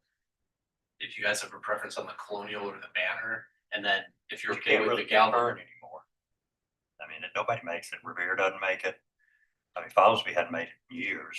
So we'll have to do something to be able to tuck the metal, you know, fold it, tuck it without the ridge there. So with as many. Yeah, I mean, if you're doing short panels, you're gonna do slabs, crimped. That stuff is just valleys and ridges, and those all just have to be hand pulled. Yeah, we'll just go with a thin gauge metal then that we can actually work and hammer, and then we can fold it into the seams without the ridges, and that's fine. But, yeah, we're not gonna be able to use copper, so we just wanna make sure that, okay, we'll go back with the very same. You guys let us know what color. The only difference might be that they would use full panels instead of short panels. Because, you know, when these guys, 1920s, you know, they're 10-foot panels, they had 10-foot brakes. They didn't have, you know, they couldn't run panels on 20 feet, 30 feet long. And I think the motion, you know, we're still in board discussion. I just want to make sure you've got enough to go off on. But it's replacing in kind, it's not copper now, so I don't think there would be any requirement. No, and you're not gonna replace turn, because turn doesn't exist, so it's gonna be Galvalume or, you know, some other, or TCS or something else. What about color? I think the color for me, it's hard to rule on. Oh, the color, I mean, out there. yeah, there's. Yeah. What's up there now is more this coating. They have some of this mixed in there. If you go back to that front standing seam is more of the banner bed. So we just want to be consistent with what you want. Pick the lighter. I would pick the one that's not the fire engine red. I don't know. I think that bright red is not at all what a painted turn would look for. That, you know, that used to be kind of Tenner's red. Tenner's red and colonial red is kind of this one.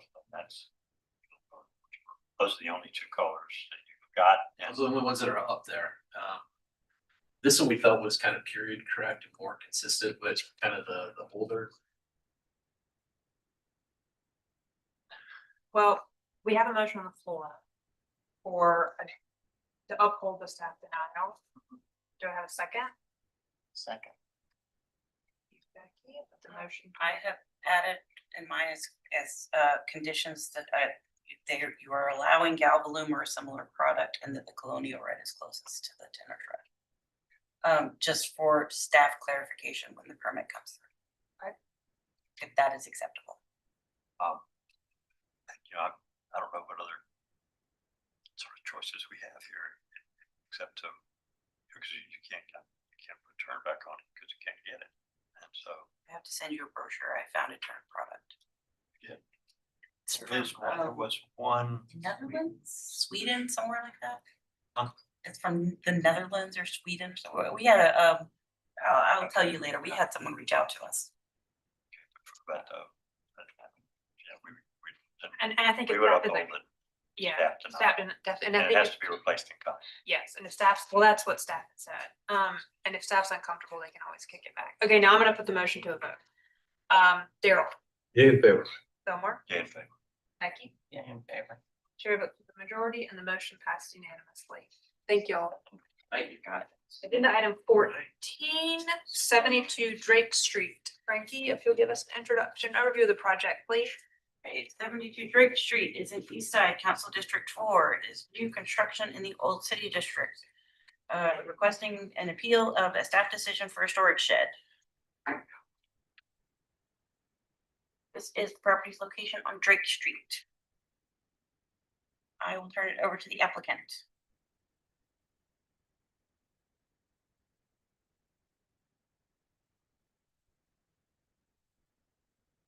Hello, my name is Lucas May. I'm the property owner at 72 Drake Street, requesting approval for my shed.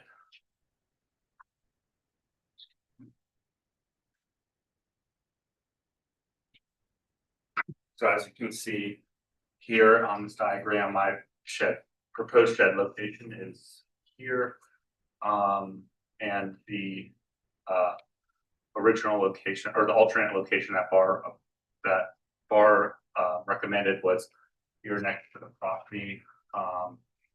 Further recorded survey and site plan attached. The alternate shed location falls within the common area of property according to the master deed or horizontal building regime documents. Any additions or improvements within the common area require the unanimous written consent of both co-owners.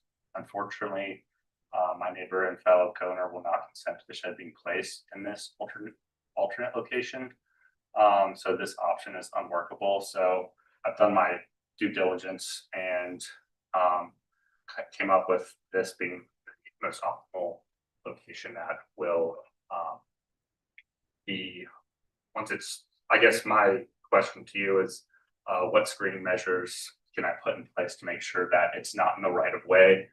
As you can see here, this is Drake Street. This is the shed is in the right of way, would be in the right of way here, but if the proper screening measures such as a native plant species is in front of that, it should block, complete visibility. Another benefit of the shed is that it is a prefabricated shed, so it would be built on site. However, it is modified, so it is 4x8. It's 9 feet tall. It matches the trim of the house. So I think, given that it's in the historic district, it would match and look nice compared to a pop-up shed or some other shed that you would purchase at Home Depot or something like that.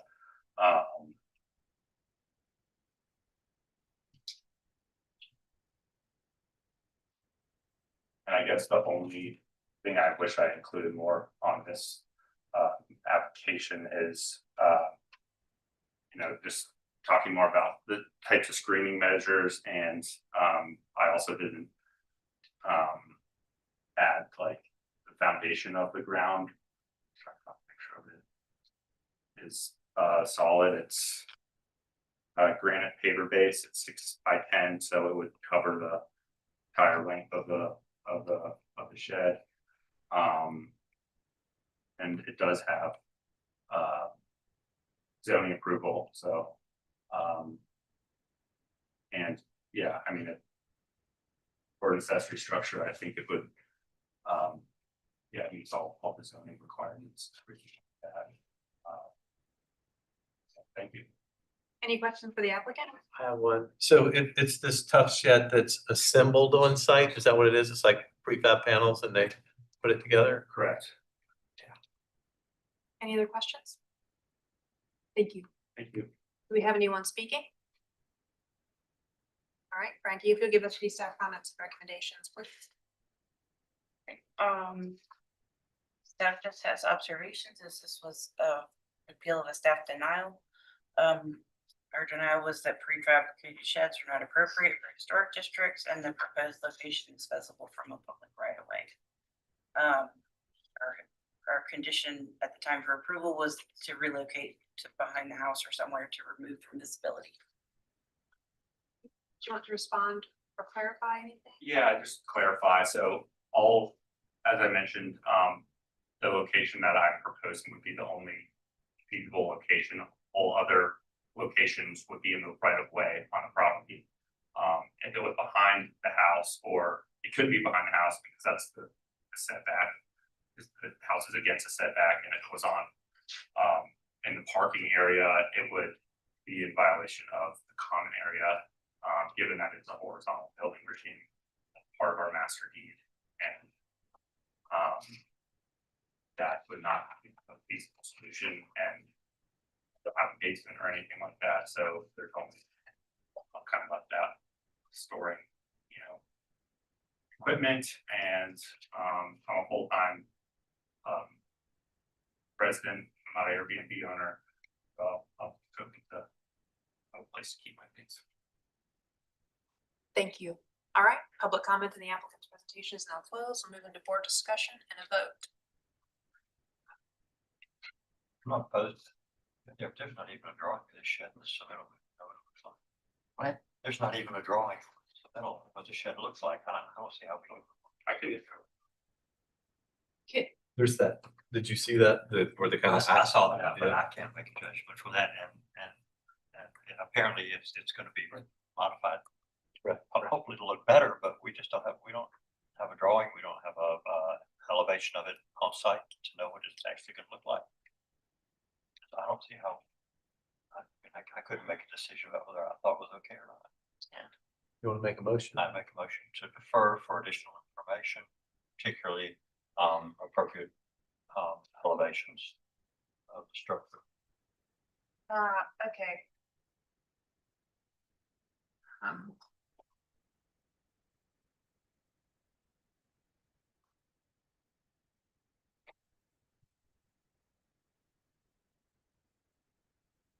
All right, we have a motion on the floor for deferral for additional information and to show the location of structure. Do I have a second?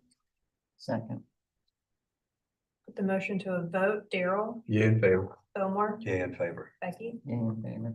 Chair vote to the majority and the motion passes unanimously. Before you go, just to clarify what the board wants to see, we need to see like pictures, very clear pictures of what it looks like. And I know you put together sort of a overhead location of where it would be, but if we could see from the street, like something that would show sort of the size, dimensions, all that kind of stuff. Okay. It's in the submittal requirements, but that's really what we're looking for. As it's an appeal, it's different than some of the requirements for. Oh, No, it might be too late, but I do have a picture of the shed and what it would look like after it was modified. It's just small, and that's all I could find on the website. Because it is through Home Depot, so it's like I only can gather so much information. yeah, we'll need to see a little bit more before we can approve it. Okay. But thank you. Yeah. Okay, agenda item 15, 21 Church Street. Frankie, if you'll give us an introduction or overview of the project, please. Okay, 21 Church Street is in Charlestown, Council District 8. It's not rated circa 1900 in the Old Historic District, requesting an appeal of staff decision for a vehicle and pedestrian gate. This is the property's location on Church Street. And I will turn it over to the applicant.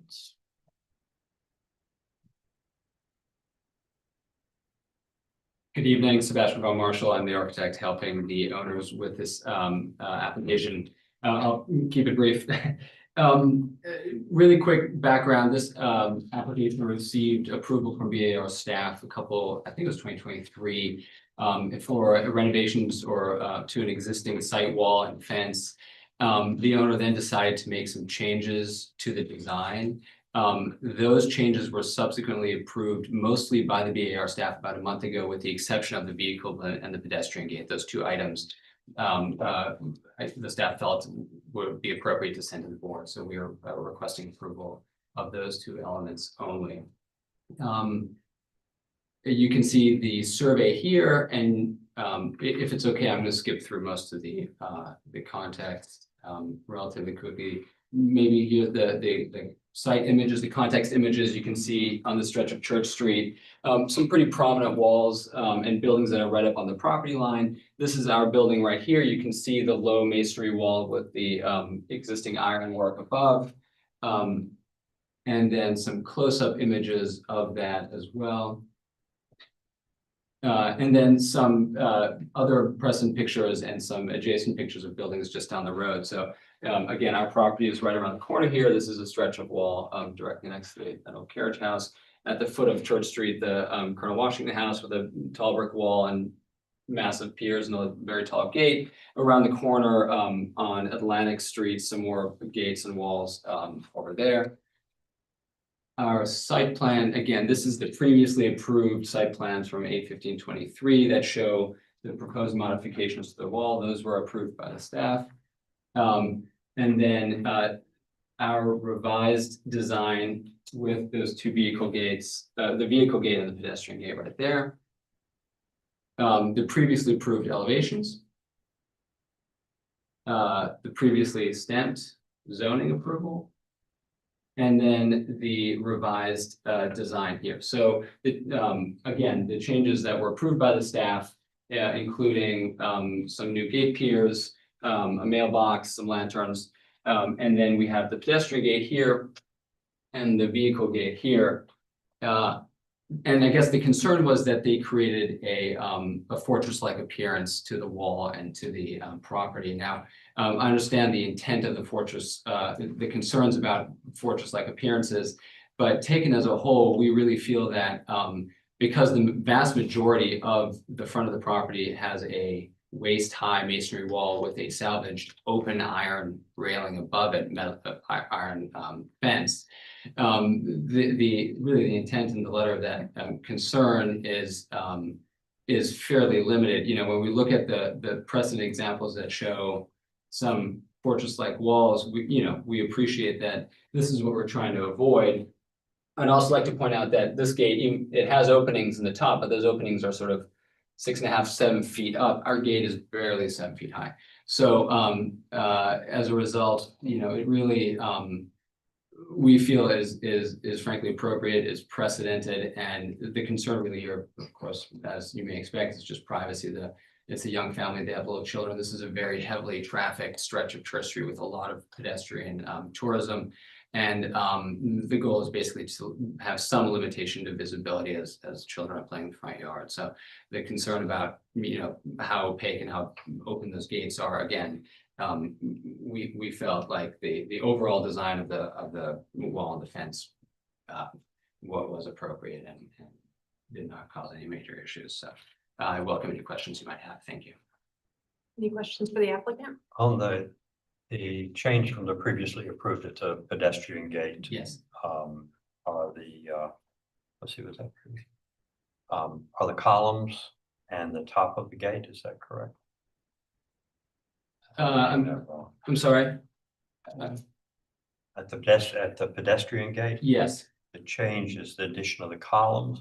Correct, the piers and the lantern, and those were approved by the staff. And has the top of the gate changed? Is it now solid as opposed to? That's exactly right. Sorry for not being explicitly clear. Basically, the top of the gate here and the tops of these gates here went from open with 45-degree turns spindles to solid. Okay, and then the two large piers at the pedestrian gate.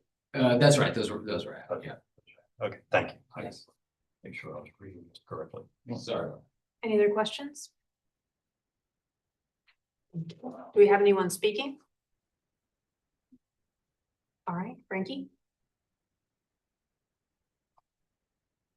Okay, so the proposal is an alteration from a previous staff approval by Tori. Staff is comfortable with the change to stucco on the fence, reusing the original wrought iron and the addition of columns on either side of the walkway gate, and squaring off the capitals for all the columns. Staff did not feel we could approve the change to the fully solid panel wood gates for both the driveway and the walkway. So as it is an appeal of our denial, we do not have a recommendation. I have a question, and I know you have a response period. So when y'all don't feel you can approve it, is it automatically like a denial? And it's not just to kick it up to the board?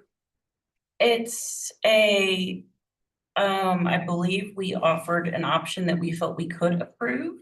Okay. Just but otherwise it is you can apply to the board if this is something you want to go forward with. Okay, So it's usually, we can do this, we cannot do this. got it. Okay. Would you like to respond to or clarify anything? No, thank you, I think. Yeah, no, thank you. Okay, all right, public comment and the applicant's presentation is now closed. We'll move into board discussion and a vote.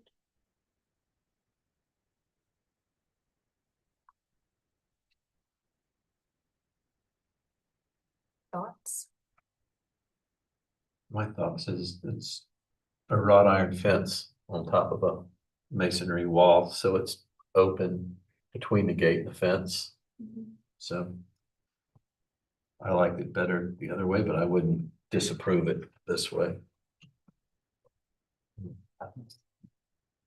Yeah, I like it better the other way too, because it does have a knee wall iron fence, so that it's the view corridor is fairly open anyway. Yeah, I think that the design with the top of the gate lighter is nicer. But I'm not, you know, I don't think it makes a great deal of difference in the gate. I'm in agreement. Fillmore, did you make a motion to overturn the staff denial? Yeah, okay, yeah. I would make a motion to, who's that? We need to overturn the staff. Okay, overturn staff's denial. And that gives them what they want in the plan. Modifications. Yeah. To the approved drawings. I'll go ahead and approve the modifications.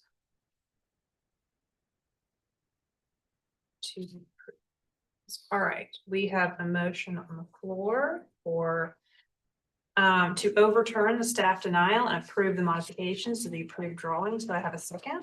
One second. Thank you, Becky. I'll put the motion to a vote. Daryl, In favor? Fillmore, Yeah, in favor. Becky. Yay in favor. Chair vote to the majority and the motion passes unanimously. Do you have a motion to adjourn? Motion to adjourn. Do you have a second?